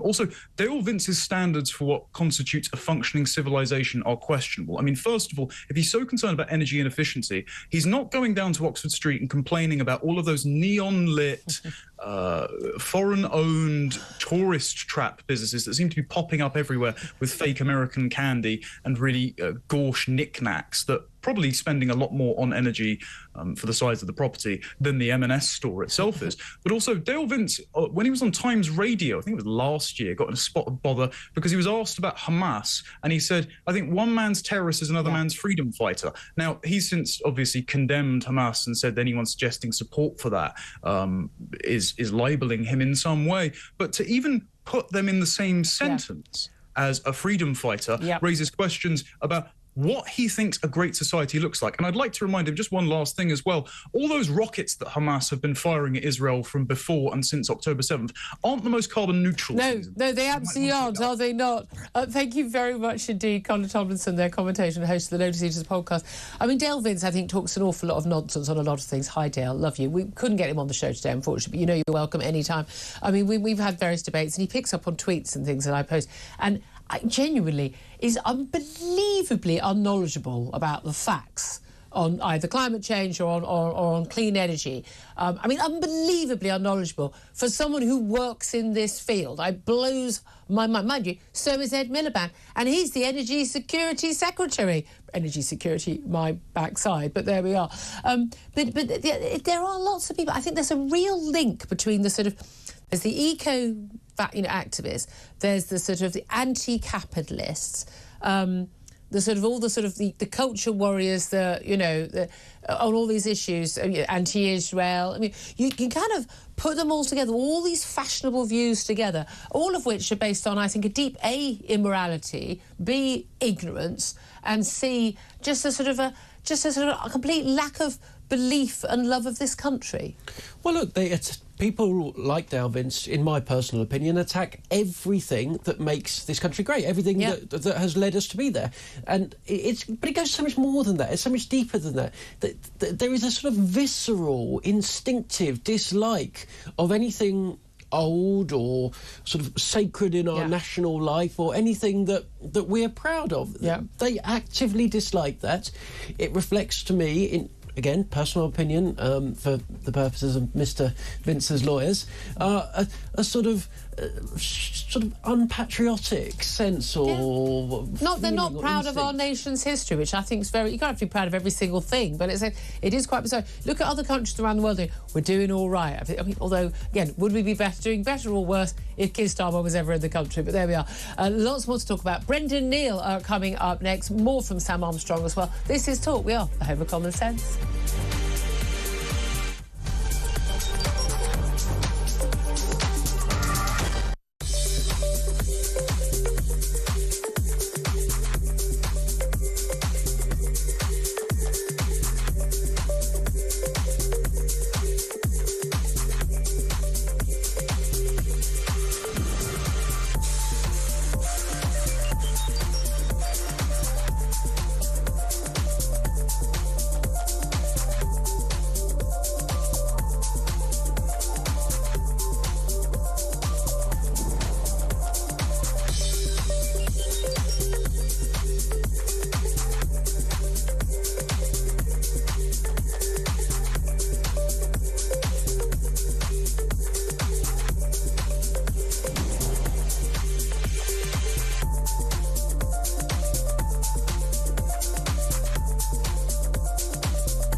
the UK. On DAB+, on your smart speaker, on your smart TV, and on your side. This is Talk.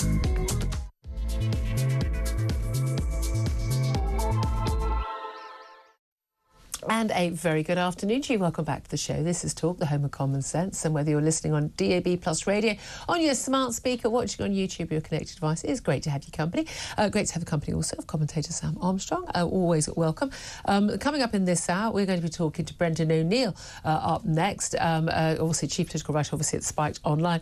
Going to be talking more about what's going on in Syria, the thousands of jihadis being held in Syria, posing what the former head of MI6 has said is a chronic threat to the West security if they are released. This says asylum cases for Syrians are put on hold in this country, in Germany, Austria and many other countries as well. But should people be, as one Reform MP has suggested, deported back to Syria on the basis that, well, you came here because you were being persecuted by Assad. He's now gone. He's in Moscow, so off your toddle. I'd love to hear your thoughts on that. Do get in touch. 0344 499 1000 is the number to call. You can also get in touch by text on 87222, on Twitter X at Talk TV. Calls are charged at the national rate. Text costs £1, standard network rate message. But you're welcome to call on any of the big topics that we are talking about today. Also talking about, as you heard in the news there, Chancellor Rachel Reeves last night vowing to take an iron fist to Whitehall spending. They all talk very strangely, the people at the top of this government, don't they? But she's demanding that her cabinet colleagues get real on cutting the size of the state. Do you have any expectation or hope that Labour are going to do that, insulting the civil servants and then say, oh no, they're all wonderful, this is a bad system? Or any hope that Labour are going to change the system, really? Plus, why train tickets in the UK are the most expensive in Europe, according to new analysis. Campaigners are warning that sky-high ticket prices are driving passengers away. That and all the cancelled trains, the late trains. I mean, maybe it's that as well. Plus, I'm going to be chatting to Connie Shaw. She's a student at Leeds University and she was suspended from hosting a student radio show for expressing what we now call gender-critical views. What she means by that is facts about how men can't become women. And she basically got sacked from a job that wasn't even paying. The Free Speech Union is acting on her behalf. But this is just how bad the situation is on our university campuses. We're going to talk to her. I'm very excited about that very soon. This is Talk. Welcome, as I say, to the home of common sense. And let's talk, more about where we are with what's happening with Syria with Brendan O'Neill, chief political writer at Spiked Online. Very good afternoon to you. Hi, Julia. Thank you very much indeed for joining us. What do you make of this warning from the former MI6 chief? This is Sir Alex Younger saying that there are thousands of jihadis being held in Syria. We understand some 70 Brits, 15 men jihadis, some 20 brides, the likes of, Shamima Begum among them, and some 40 children. And he says, look, if they are released from these various prison camps in northern Syria, then, that is going to be a threat to the West. How seriously should we take that? I think we should take it very seriously. And I think there's been too little discussion about this problem over the past few years. Hundreds of British-born people went to Syria to join the death cult of ISIS. I think the numbers are around 800 or 900 people.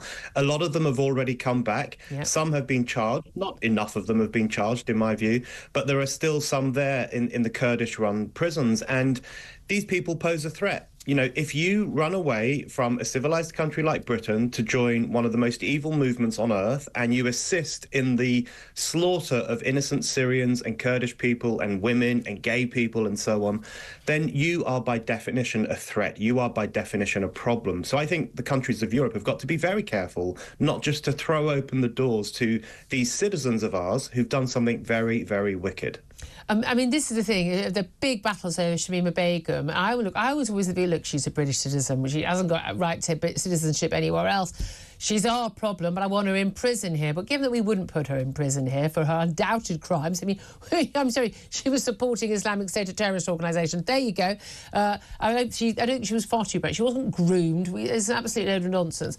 But given that she's not there, I'm afraid I don't want her back. Now, she's lost her British citizenship, but her lawyer today has said that he believes that actually this has bolstered her chances of coming back. Now, Assad has gone. Do you think that she would ever be allowed back in this country? Should she?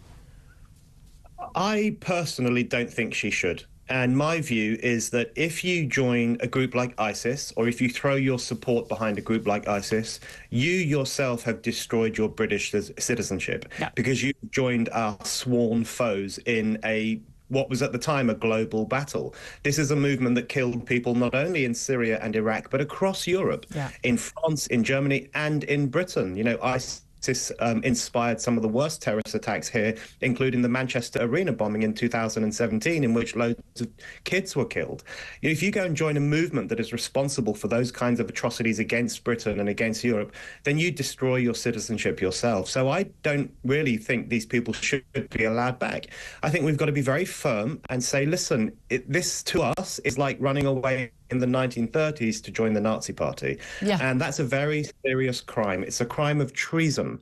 And I think we have to be very hard on people who do treasonous things. Yeah, absolutely. And in terms of the asylum seekers who are here in this country already, we've got some 6,500 Syrians who have claimed asylum from mostly arriving on Channel boats.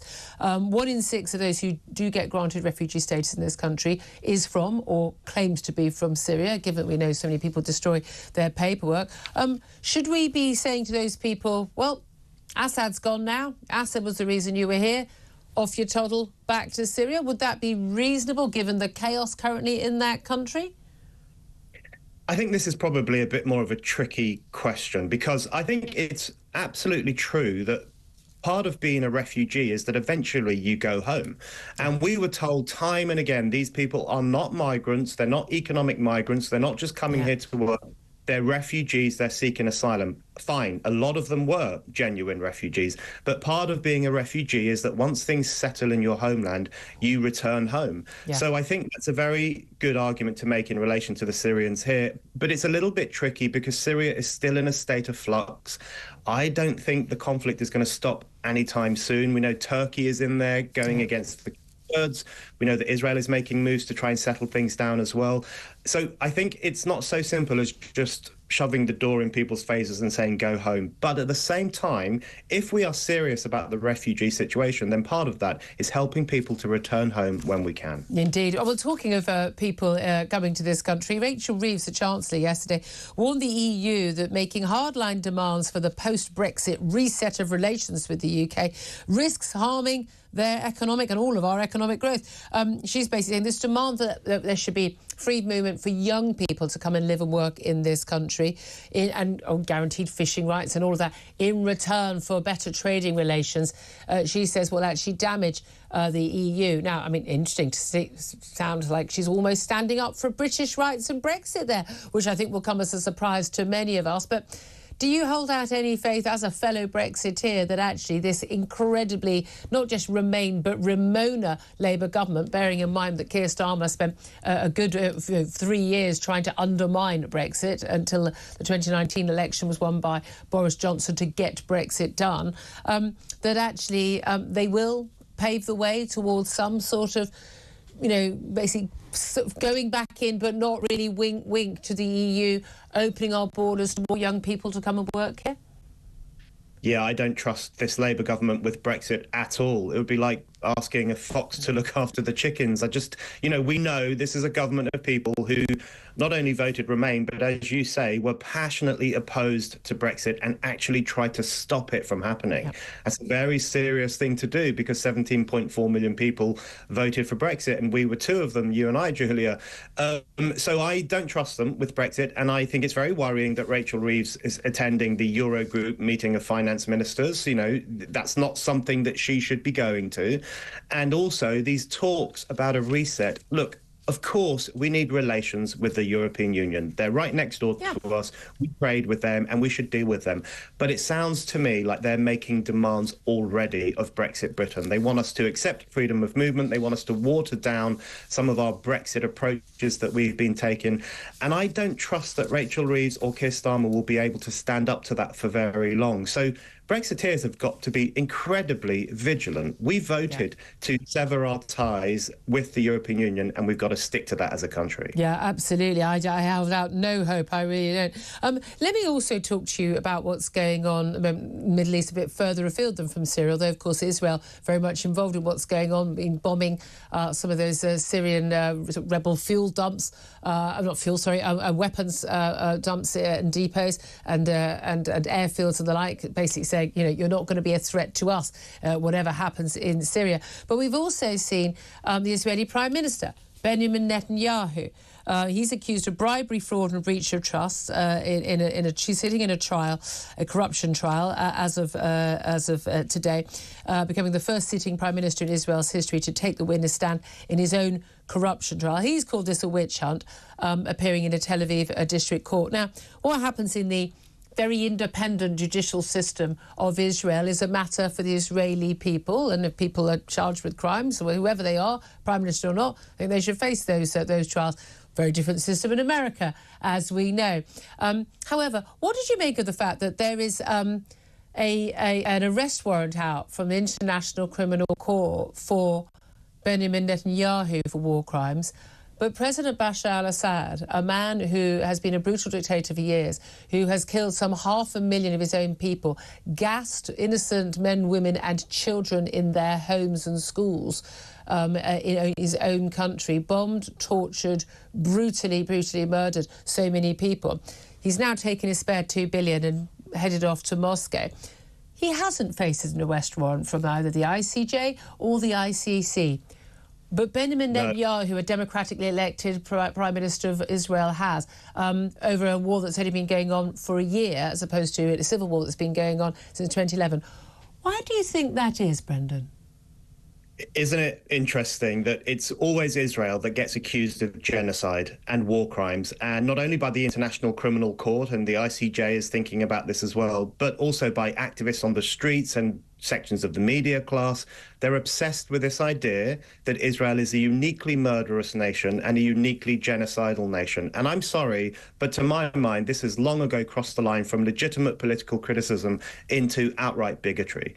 Because they don't say this, as you say, about Syria, even though Assad butchered 500,000 of his own countrymen and asked Russia to help him to do so. They tend not to say it about Russia. They don't generally accuse Russia of committing genocide. They don't say it about the war in Sudan or the wars in the Congo over the past 20 years, in which millions died. They only say it about Israel. And I'm sorry, but it sometimes looks like taunting of the Jews, because they know, Howard Jacobson, the great Jewish novelist, made this point. He said, why do people always compare Gaza to the Warsaw Ghetto and Israel to the Nazis? And he said they do it because the aim is to wound Jewish people, to punish them with their own grief. And I'm sorry, but I see a lot of that in these accusations against Netanyahu and against Israel more broadly. We need a much more normal discussion about what Israel is doing, which in my mind is a just war against an army of anti-Semites that attacked it last year. Yeah, I mean, again, you've written about this extensively, the author of After the Pogrom, 7th of October, Israel and the Crisis of Civilization, and it's a superb book. I advise everyone to read it. Because, again, this is, again, what's happening in Syria, what's happening in Israel. This is not stuff that's just happening over there, nothing to do with us. It has impacts here. And let's talk about the impact here, because we've had recently a debate at the Oxford Union. This is the big debating society of Oxford University, one of the top universities in the world, one of our two leading universities, where there was the most extraordinary, not just anti-Israeli, but anti-Semitism expressed, even to the extent that the president of the union refusing to dine with the Jewish speakers, but somehow still at the university. People asked by a show of hands whether or not, if they had information about the Hamas attack in advance, would they have told the authorities? And 75% of them said no, they would not. This is absolutely terrifying, and it's happening in a British university, one of our leading universities. These people are going to go out and run the country one day, Brendan, and yet these views are apparently commonplace. What do you make of that? I thought what happened at the Oxford Union was horrific. It was an orgy of anti-Semitism in the highest seat of learning in this country, one of the highest seats of learning in the world. And the scenes we saw were horrific. You know, as you say, around 75% of the attendees said they wouldn't have informed on Hamas if they'd found out its plans on the 7th of October. That translates into them saying they would have allowed the worst attack on Jews since the Holocaust to take place. Yeah. They were essentially saying we would have been complicit in the mass murder of Jews rather than snitch on Hamas, which is how they would see it. There was another scene where one of the speakers said he was a proud Jew, and you could see people in the audience rolling their eyes. Mm-hmm. I mean, this is not anti-Zionism. This is not criticism of Israel. This is not opposition to war. This is Jew hatred on the campuses of Oxford in 2024. It was really horrific, and I think it really demonstrates how far down the well of identity politics and the new racism and all sorts of other problematic ideologies universities like Oxford have fallen. Yeah. And if that's not a wake-up call to the people who run Oxford University, I don't know what will be. No, indeed. Well, one of the people speaking in that debate is going to be joining us in the studio tomorrow, and we'll talk more about that. And again, it's something that's been a lot online, but we haven't had a chance to talk about it on air. But interestingly, we're going to be talking to a guest in a few moments' time, Connie Shaw, again, not very different university, Leeds University, and she's seeing her freedom of speech under threat. It's something I know you talked about many times in the past as well, about simply expressing what, I hate this phrase, gender-critical beliefs. I just call it stating facts. Men can't become women, women can't become men, a trans woman is a man, a trans man is a woman. You know, just basic facts. But she, again, no hate, no transphobia, no nothing, just simply in interviews with people like Graham Linehan, one of our most fantastic, previously most celebrated TV scriptwriters, for goodness sake, creators of great comedies. He interviewed him on his podcast, on her podcast, and has basically been sacked from Leeds University Union Radio because she's not inclusive enough. I mean, we are in a very scary situation. I'm glad the Free Speech Union, I know you also a key member of that, is helping her. But we are in a very strange state of play where universities are where there is no free speech, and the only people who do seem to have free speech on universities, to the extent that it does exist, are anti-Semites and women hating men. It's getting very scary out there. It's getting really scary. And, I think it's Orwellian what has happened to Connie Shaw, because she basically wants to say 2 + 2 = 4, i.e. men can't become women. And these people are saying, no, 2 + 2 = 5, and a man can be a woman if he wants to. It's this very Kafkaesque form of censorship. And it also is incredibly misogynistic, because the abuse that women in particular get, I mean, I've been saying gender-critical things for a very long time, but I don't get nearly as much abuse as you do, Julia, or Posey Parker. I don't get that. The thing I find hilarious is often I'll get these people just say, like, oh, you look like you've transitioned. I'm just sort of, what, is that the best you've got? Like, is that? Yeah. What I love is, if I said that to someone, then I'd be being transphobic. But I'm just like, what, is that the best you've got with your argument? You just go like, oh, you look like a man. I mean, oh, well done. I mean, it's embarrassing is what it is. It's pathetic, and it's so obviously sexist. A lot of these I've often said that trans activism is misogyny in drag, because they can say the kind of things apparently that a normal bloke would be told off if he said. They make fun of women, they tell them to shut the hell up, they barge into women's spaces, they undress in front of women, which we used to call indecent exposure, and now we call it trans rights. They do all of these things, but because they're trans or trans allies, apparently they're allowed to do it. Yeah, I don't think. Totally. Look, just finally, I must ask you about this. This has just been handed to me. Times Person of the Year 2024. The nominees are out. By the way, these are always tragic, these options. Try not to guffaw at the first one. Promise. Sam Armstrong also here. You'll like this. Nominees. Times Person of the Year 2024. Kamala Harris. Oh, my God. Wow. Really? These people, are they on drugs at the time? Kamala Harris, Kate Middleton. Now, I mean, lovely girl, and I'm really sorry what she's gone through, but I'm not quite sure, your impersonal battles with cancer are necessarily making you Person of the Year internationally. Elon Musk, very influential. Yulia Navalny, of course, her husband, Alexei Navalny, a Russian dissident who died in prison. She's going to continue his work. I mean, she's a brave soul. Benjamin Netanyahu, Jerome Powell, who's been the chairman of the US Federal Reserve. I mean, what? Joe Rogan, obviously, major podcaster. Claudia Sheinbaum, she's Mexico's first ever female president. Donald Trump and Mark Zuckerberg. I can only see 2 names on that list that I think should be up for Times Person of the Year, and they are either Donald Trump or Benjamin Netanyahu. But if you think Kamala Harris, or however we're pronouncing her name this week, what do you make of this, Brendan? Unbelievable. I mean, Kamala Harris, they're rewarding failure. That's what's happening there. Yep. She ran an awful campaign. She completely failed to convince the American public. She lost even more working class voters from the Democrats. She failed on every single front. Whereas Trump would be a deserving winner because he just won an incredibly convincing second term by creating a brand new coalition, a cross-race coalition of working class people who are sick and tired of the establishment. That's something I think worth celebrating. But Kamala Harris, no way. Indeed. Brendan O'Neill, fantastic to talk to you. Chief political writer at Spy. Always good to be joined by you. He's also author of that brilliant new book, After the Pogrom, 7th of October, Israel and the Crisis of Civilization. Sam Armstrong, let's come back to the Person of the Year. So who would you definitely want and definitely not want as Times Person of the Year? Well, I think it has to be Donald Trump, who has just run the biggest political comeback, not just in American history, but I think actually political history, full stop. He was written off at the very beginning of this year. He was in court facing criminal charges, looking at being behind bars, and he ends the year going right back into the Oval Office. Kamala Harris. That is amazing. I mean, that is an amazing. I would put Benjamin Netanyahu, and again, he's not a man I would have voted for. I don't agree with a lot of his views, but you're talking about a man who is basically, as I think is saying, they are defending civilization for us right now against the hordes of the Islamist fundamentalists, whether it's Hamas or Hezbollah, Iran. What's going on in Syria right now? I'm sorry, I think Benjamin Netanyahu 100% would be my first choice there. But I mean, Kamala, I mean, they're having a laugh. I mean, that was a very long lunch at Time magazine, was it? A very, very, very long lunch. Who'd be your person of the year? It has to be person of the year now as well. Who's your person of the year? Mind you, if it was woman of the year, they'd probably put a trans woman, a man in anyway, wouldn't they? 12:23 is the time. I want to hear from you. Lots and lots more to talk about. Do get in touch. I want to hear from you. 0344 499 1000.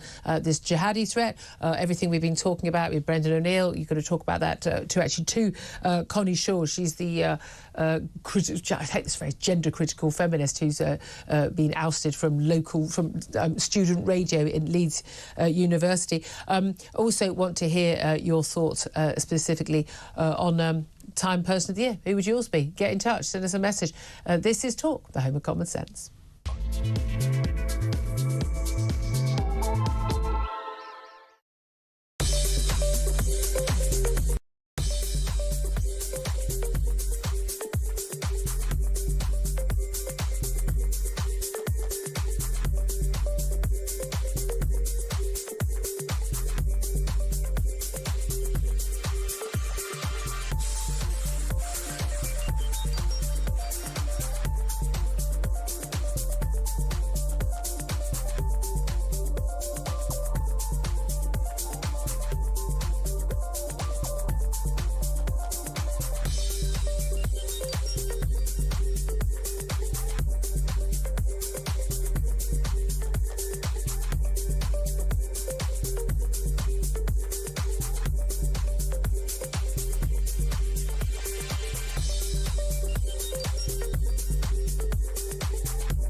toppling of the Assad regime risks a serious spike in the threat of a number of people coming here who were in Islamic State, who were imprisoned in Syria, but who may now be released. We're acting as a draw to everybody from any failed state or volatile state. Among them, who may be just trying to get out of Syria now, will undoubtedly be people who are utterly complicit with previous atrocities, who owe the West no favours and they don't feel they owe any allegiance to it.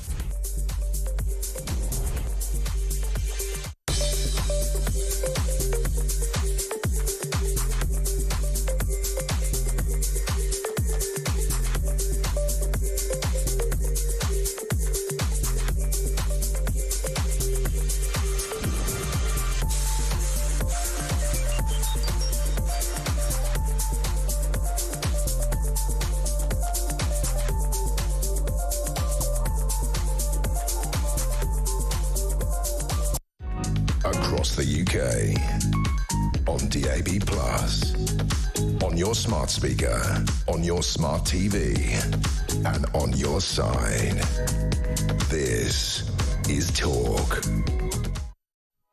And a very good afternoon to you. Welcome back to the show. This is Talk, the home of common sense. 12:27 is the time. Sam Armstrong is still with me. Let's go straight back to your phone calls. 0344 499 1000. Ian's in London. Ian, you wanted to actually talk about what Brendan O'Neill just had to say. What do you want to tell us? Yeah, basically, before I say that, I just want to say whoever called you trans whatever, they should go to Specsavers. They should get Times Award for year for Specsavers. I tell you what, I find these insults just hilarious. It's just like I'm just not that insecure, but it's just I love that they think that that's a good insult. It's hilarious. It just shows their brain power, doesn't it? Just yeah. I think goldfish have got more, but with what Brendan was saying, the whole thing is like there's certain MPs that were backing Syria, that didn't want the bombing of Syria because they said he was a nice guy and everything else. They've now sort of know that he was using chemical weapons and everything else, and it's all come out. And it's not like where Tony Blair, yes, weapons of mass destruction, and they found none. They know that they're there. Yeah. Well, to be fair, we knew that they were there in Iraq because we'd sold them to Saddam Hussein, but there we are. Yeah, but here they know they're there. They know that the people are going to use them. So what do you think? Israel is going in there to try and get rid of them, not because they want to destroy Syria. They want to make sure that their own civilians are kept safe. Yep. I mean, but I love one of the things I like about Israel is largely they operate on a sort of on a basis that, of dealing with things in advance. They, preemptive attacks, Iran building nuclear weapons, the possibility of a jihadi attack, by Hezbollah forces, not just the bombs raining in, but literally running into North Israel as the Hamas did. And they're just saying, no, we're just not putting up with it anymore. We'll take people out. When they destroy these weapons in northern Syria, they're doing everyone a favour. That's right, but not only that, it's going back, I'm digressing, which I always do. It's even with one of your other conversations earlier on about Mr. Vince. Yeah, Dale Vince. He goes on about things, and he's been to be very pro-Palestinian and all this thing. Does he not know a lot of the renewable stuff that is coming around all comes from Israel? Yeah. They turned the Sinai into a garden, which it wasn't before. Yeah. They do everything, and he would like to see them completely destroyed. Well, I'd say I don't know if that is what Dale Vince views. He's not here to defend himself on that, and for legal reasons. He's a terribly litigious man. That is. I don't know if that is his view. I'm pretty sure it probably isn't his view. But yeah, there's a lot. Israel doesn't get the credit for a lot of the things it does achieve. But you wanted to talk briefly about Brendan O'Neill as well, as I mentioned. Yeah, basically everything he's saying is correct. But quite simply, with Netanyahu, as you say, he's been accused of war crimes. All these others haven't. Putin, Assad, all the president in China, which he's doing to, the Wagyu Muslims there. What goes on in Nigeria with all these things. Yeah. But every time it's I think, United Nations have had more things against Israel in its time than the rest of the world. 3 times over. They've been on certain It's a bit of a giveaway, isn't it? Bit of a giveaway. Not such an issue with Assad, but there we are. Ian, I really appreciate your call. Thank you very much. Let's go to Saeed, who's also in London. Lots of calls from London today. Where's the rest of you? Saeed, what do you want to say? Hello. Hello. Look, hi there. Look, I think I'm glad Assad is gone, and if there is a war crimes prosecution against him, I think that should be fine, and he should be required to face justice for the crimes that he's committed against the Syrian people. But that cannot be used as a whataboutery argument to justify Netanyahu's behavior. Netanyahu has been criticized for genocide by ICJ, ICC, Amnesty International, hundreds of legal scholars, and they have far better views on this than me and you, Julia. Do they? I mean, I have to say, actually, I mean, Assad has been in power for many years until this last weekend. He was committing atrocities against his own people from the Arab Spring uprising onwards, and it's so for 13 years. No international arrest warrant from the ICC or the ICJ for him, and yet all well documented, gassing his own people, brutally bombing his own people. No, let me finish, Saeed. Let me finish. Nothing is proven. Saeed, nothing is proven. Are you kidding me? We've got the footage, mate. What is your proof? Show me the proof that there was gassing. In the last year, 1 year of war with Israel defending itself against Hamas, suddenly you get an interest. You get an international arrest warrant. But nothing for 13 years against Assad. But you think that's not whataboutery? I mean, come on. No, of course it's whataboutery. So you are going to defend Netanyahu because Assad did not get an arrest warrant? No, I defend Netanyahu because he's fighting a just war against Islamist lunatics. He's committing genocide against civilian population. Do you know what the word genocide means, Saeed? I know exactly what it means. What does it mean then, darling? 600 legal experts. No, I asked you what it means. Amnesty have just changed the definition of genocide to suit their aims. No, what does genocide mean? A deliberate obliteration of a people. And how well are they doing that in Gaza? They have lost, Lancet said they have lost 200,000 people. Lancet said that, did they? Yes, they did. 180,000 was the number. When did that happen? When did that happen? Since the war. Since the war. I think you'll find the figure is around 40,000. Even Hamas are only claiming 40,000. No. You are deliberately misleading your listeners. Am I? What do you think happens when you cut off food, water, electricity, hospitals, bakeries from a population? Do you think the only people who die are the ones who die because of bombs, or do they die of starvation? Do they die of malnutrition? You think Hamas has just chosen to keep quiet about all those other people, have they? Because there are reports every single day about how everyone's about to die of starvation. I'm going to trust Lancet over you and Hamas. But you think it's strange? You don't think it's strange that Hamas? I mean, these figures are just plucked out of thin air. They really are. So Lancet has done this. The number of 500,000. The Lancet has got quite a lot of form on quite a lot of issues in terms of quite a lot of their claims, I'm afraid. Yeah, exactly. Yeah, no, I know, because they are willing to put numbers of casualties. Oh, well, I can put a number. I'll just say 1 million then. Anyone could pluck a number out of thin air. You do, and that's what you were doing about the Syrian casualties. And I'm saying that all... No, I wasn't plucking a number out of thin air. This is the recognised number of people who have died in Syria. What's your evidence for 500 to 1 million people killed by Assad? I didn't say 500,000 to 1 million. I said 500,000. I went to the conservative end. Exactly. Because I don't exaggerate. Because I don't need to exaggerate the brutal killing by a murderous dictator. I'm trying to point out to you is that you have no basis for these numbers, and what do you mean I have no basis for these numbers? There are aid agencies that have been in the country.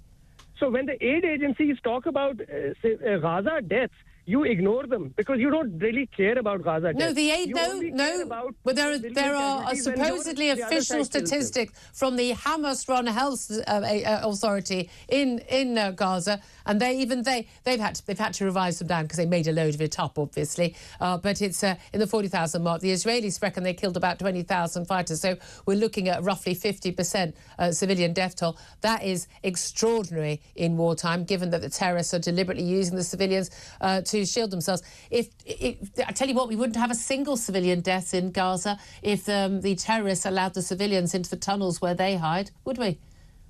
They have bombed hospitals and schools and universities, the Israelis. Do you think they were going to live in those tunnels? They've been killing each and every... Yeah. Saeed, I just think this is a rather pointless conversation. Quite happy to carry it on. I'm happy to carry on a pointless conversation anytime, but I've got to go to break because I've got guests waiting. Saeed, I think you're reading too much stuff on the internet, so I'm going to be honest with you. 12:36 is the time. Up next, delighted, we're going to be talking to Connie Shaw. She's a student at Leeds University. She's now been taken off the Student Union radio station. Why? Well, because she seems to think, I don't know, silly things like men can't become women and women can't become men. What is the world coming to? She's up next. This is Talk, the home of common sense.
Across the UK, on DAB+, on your smart speaker, on your smart TV, and on your side.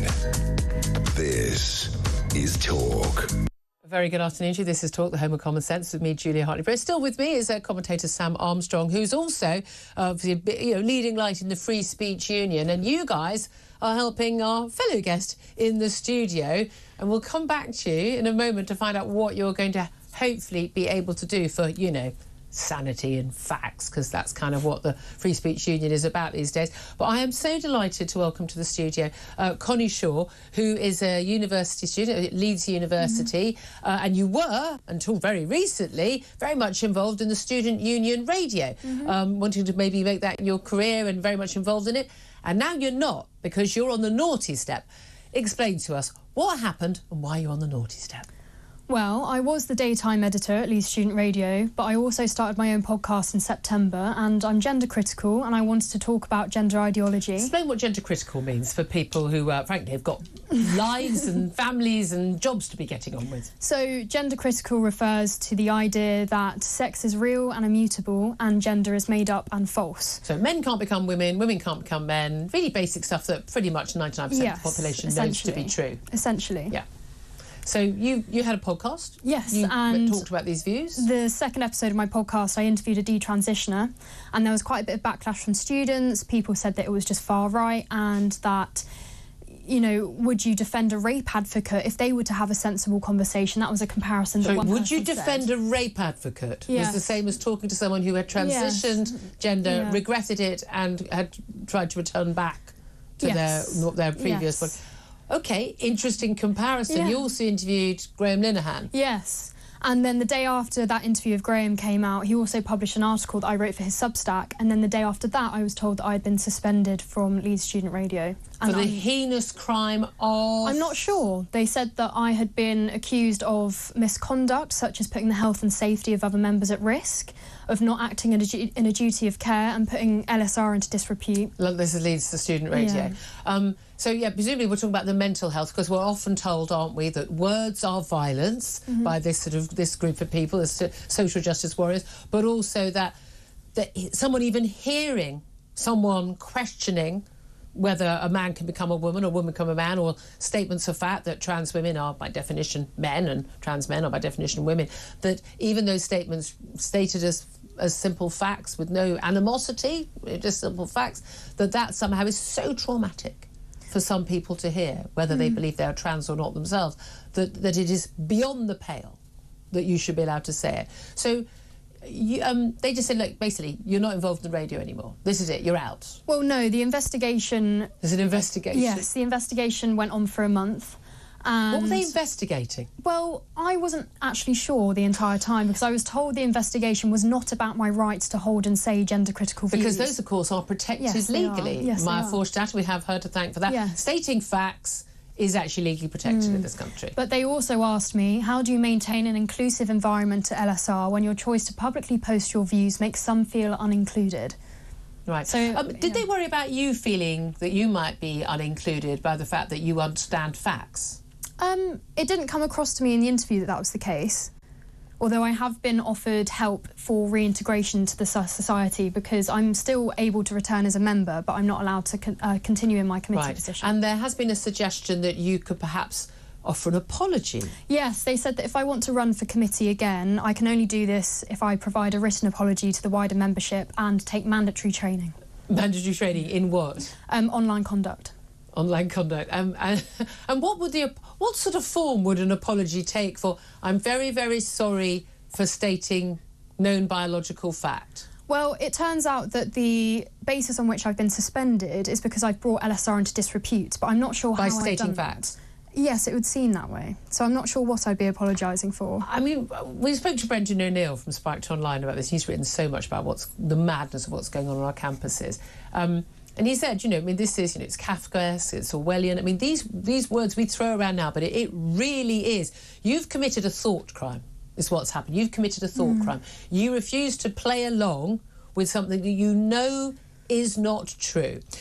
Do you walk around feeling anger or hatred or fear of people who believe they're born in the wrong body? Absolutely not. Do you harangue those people, abuse those people, tackle them? No, but obviously the term transphobia is so broad now that it even applies to just stating the fact that your sex is your sex and that can't be changed. Of course, I feel empathy, or at least sympathy, towards people with gender dysphoria.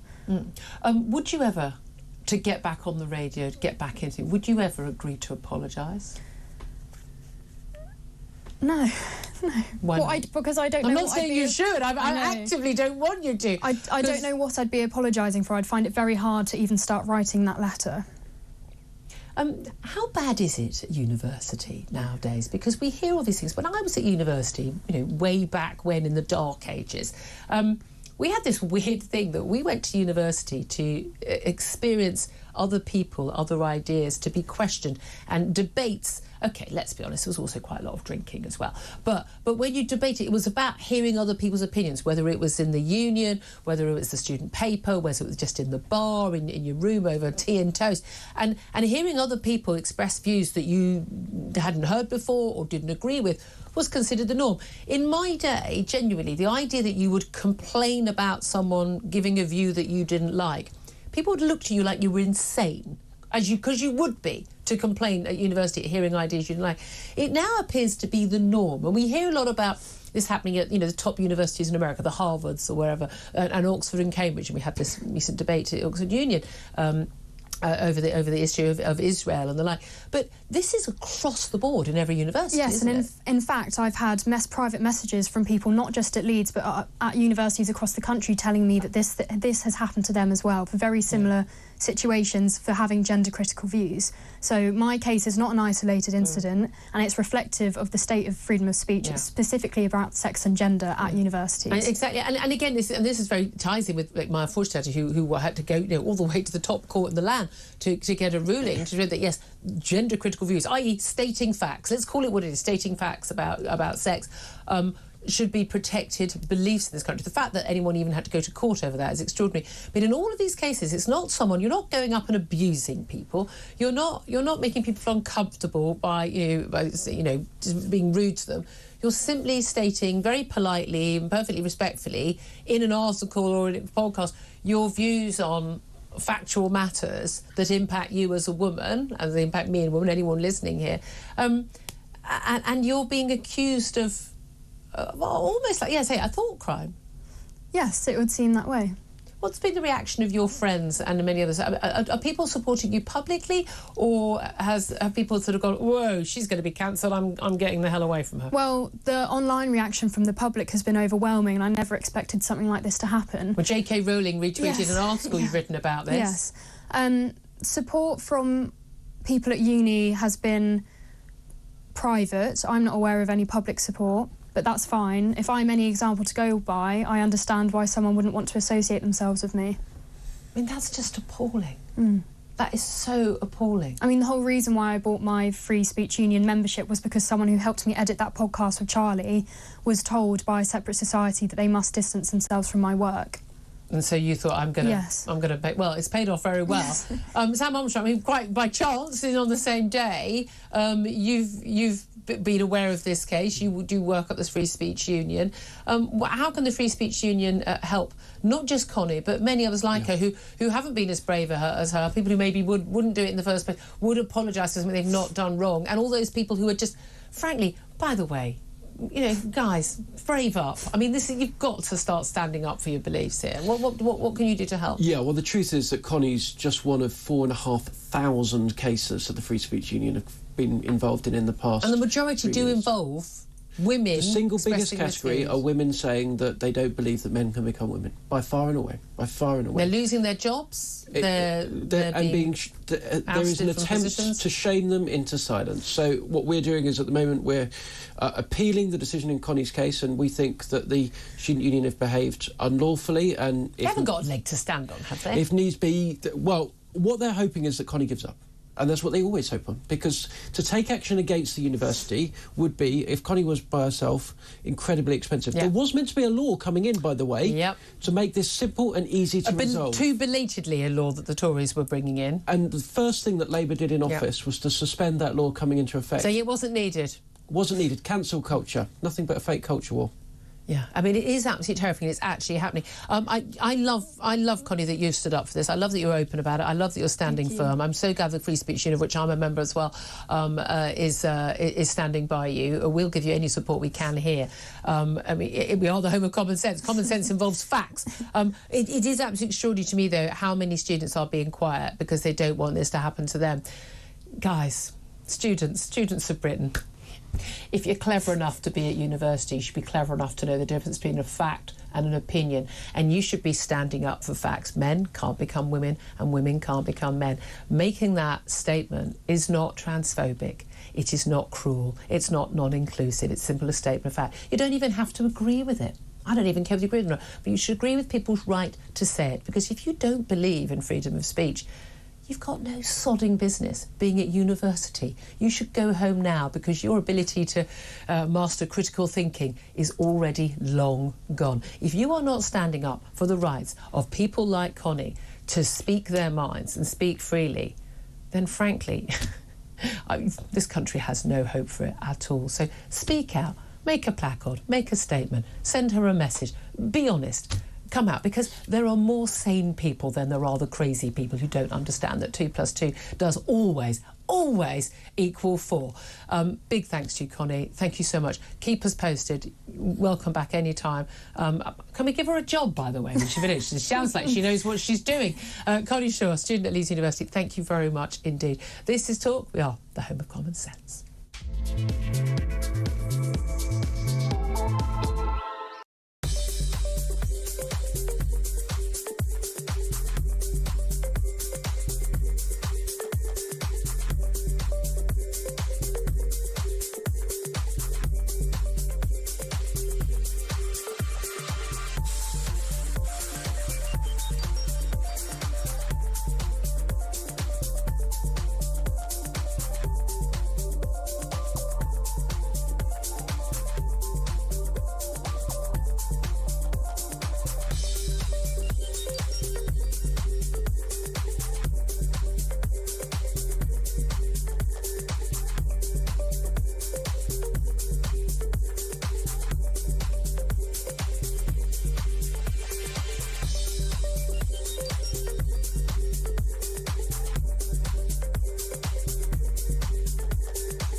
toppling of the Assad regime risks a serious spike in the threat of number of people coming here who were in Islamic State, who were imprisoned in Syria, but who may now be released. We're acting as a draw to everybody from any failed state or volatile state. Among them, who may be just trying to get out of Syria now, will undoubtedly be people who are utterly complicit with previous atrocities, who owe the West no favours and they don't feel they owe any allegiance to it.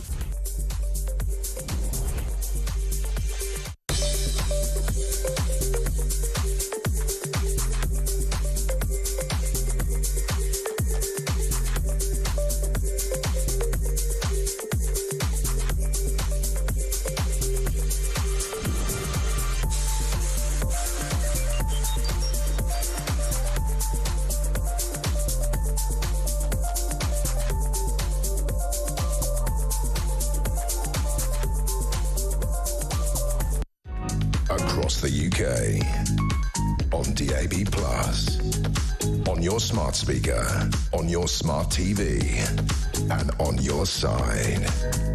This is Talk. This is Talk, the home of common sense. Wasn't she impressive? More Connie Shaws at our universities, please. I'm Julia Hartley-Brewer. Sam Armstrong is still with me. We're joined also now by Simon Calder, travel correspondent at The Independent, live from Gare du Nord station in Paris to talk about why it's so sodding expensive to get a train here in the UK and rather more expensive than it is to get one in, say, Paris or anywhere else in the rest of Europe. Simon, how bad is it?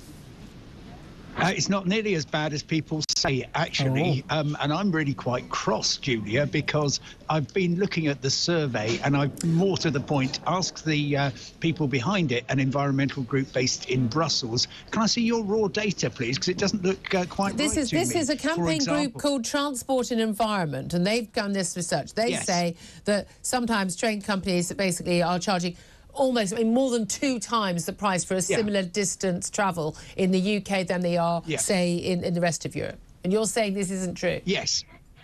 Well, I've just, look, for example, this afternoon at 3:53, if you wanted to, lucky Julia, you could catch a train Avanti West Coast from London to Milton Keynes. Ooh. Now, according to the survey, this is going to cost you 75 quid. Yeah. Of course it isn't. It's going to cost you £17. And they have used what appears to be profoundly flawed data to do something. Look, it's really important that we talk about rail fares and how you can make them more affordable, and how actually an awful lot of people who are listening to you right now are driving around in cars. They never go near a train, and they are paying, thank you very much indeed, £400 per second to subsidise the railways. Yep. But it does everybody a disservice. First of all, it says British trains are really expensive. They can be. I mean, it can be horribly expensive to catch a train if you don't plan in advance and you want to travel. Plan in advance. I know, but if they want to, you can walk up, right, for the 3:53 this afternoon, you can walk up at 3:52 and buy a ticket. For 17 quid. So where have they got the 75 quid from then?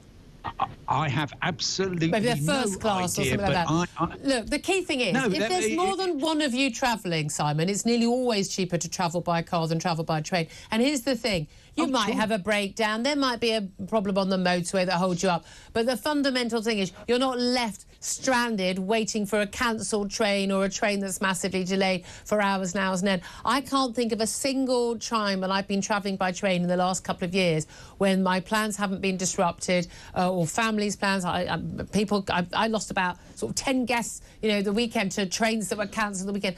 Cars, people go by car because it's from A to B all the way and it's more reliable. I don't even think it's the cost so much. Oh, sure, yeah. Well, you've absolutely hit the nail on the head, Julia. Not for the first time, I dare say. But we have fundamental problems with railways in Britain, of which unreliability is probably the most significant. The fact that you simply feel you can't rely on the trains. The government has to tackle that. It can't keep saying, oh, it's those evil private companies running the railways. Absolutely not. Who actually actually runs the trains is irrelevant compared with the fact that you want to get from Bristol to London on a Sunday and you can't, partly because there's storms, partly because they haven't got enough drivers because the drivers don't have to work on Sundays if they don't want to. And hey, it's getting near Christmas. Why do I want to go to work? It's simply not a 21st century service anymore. Simon called it. Really appreciate you joining us from a very loud cafe by the sounds of it in Gare du Nord station in Paris. But Sam Armstrong, all taxpayers, we massively subsidise the price of tickets. Now, they're still more expensive, largely, not as much so it would appear as its campaign group are claiming, than they are across Europe, because where they're also massively subsidised, but mostly run by the state, not run by private companies. Yeah, but into that, what do we decide to do? We decide to give train drivers, who are already some of the best paid workers in this country, a massive pay rise. For what? Oh, yes, for going on strike, for inconveniencing millions all over again. This is what we do time and time again. This is what Labour does. This is what the Labour government does. By these unions. Bad people. Oh, here we go. There's a phone in. Sam Armstrong, thank you very much indeed for that. Peter Cardwell is with us, standing in for Ian. I don't know, did he miss his train? Did his train not run? I don't know what happened. Maybe he couldn't afford the fare, who knows. By the way, can I just get ASLEF involved in my next contract negotiations? Just get me a 14% pay rise. That would be great. Absolutely. Really good, I've always said I'd have our RMT involved all the way. Definitely. Although, what are you talking about on your show? Well, we're going to talk about Rachel Reeves and what should she cut? She's saying that 5%... Rachel Reeves? Yes. She should cut Rachel Reeves. She should cut Rachel Reeves, yeah. I don't think she's going to cut herself, unless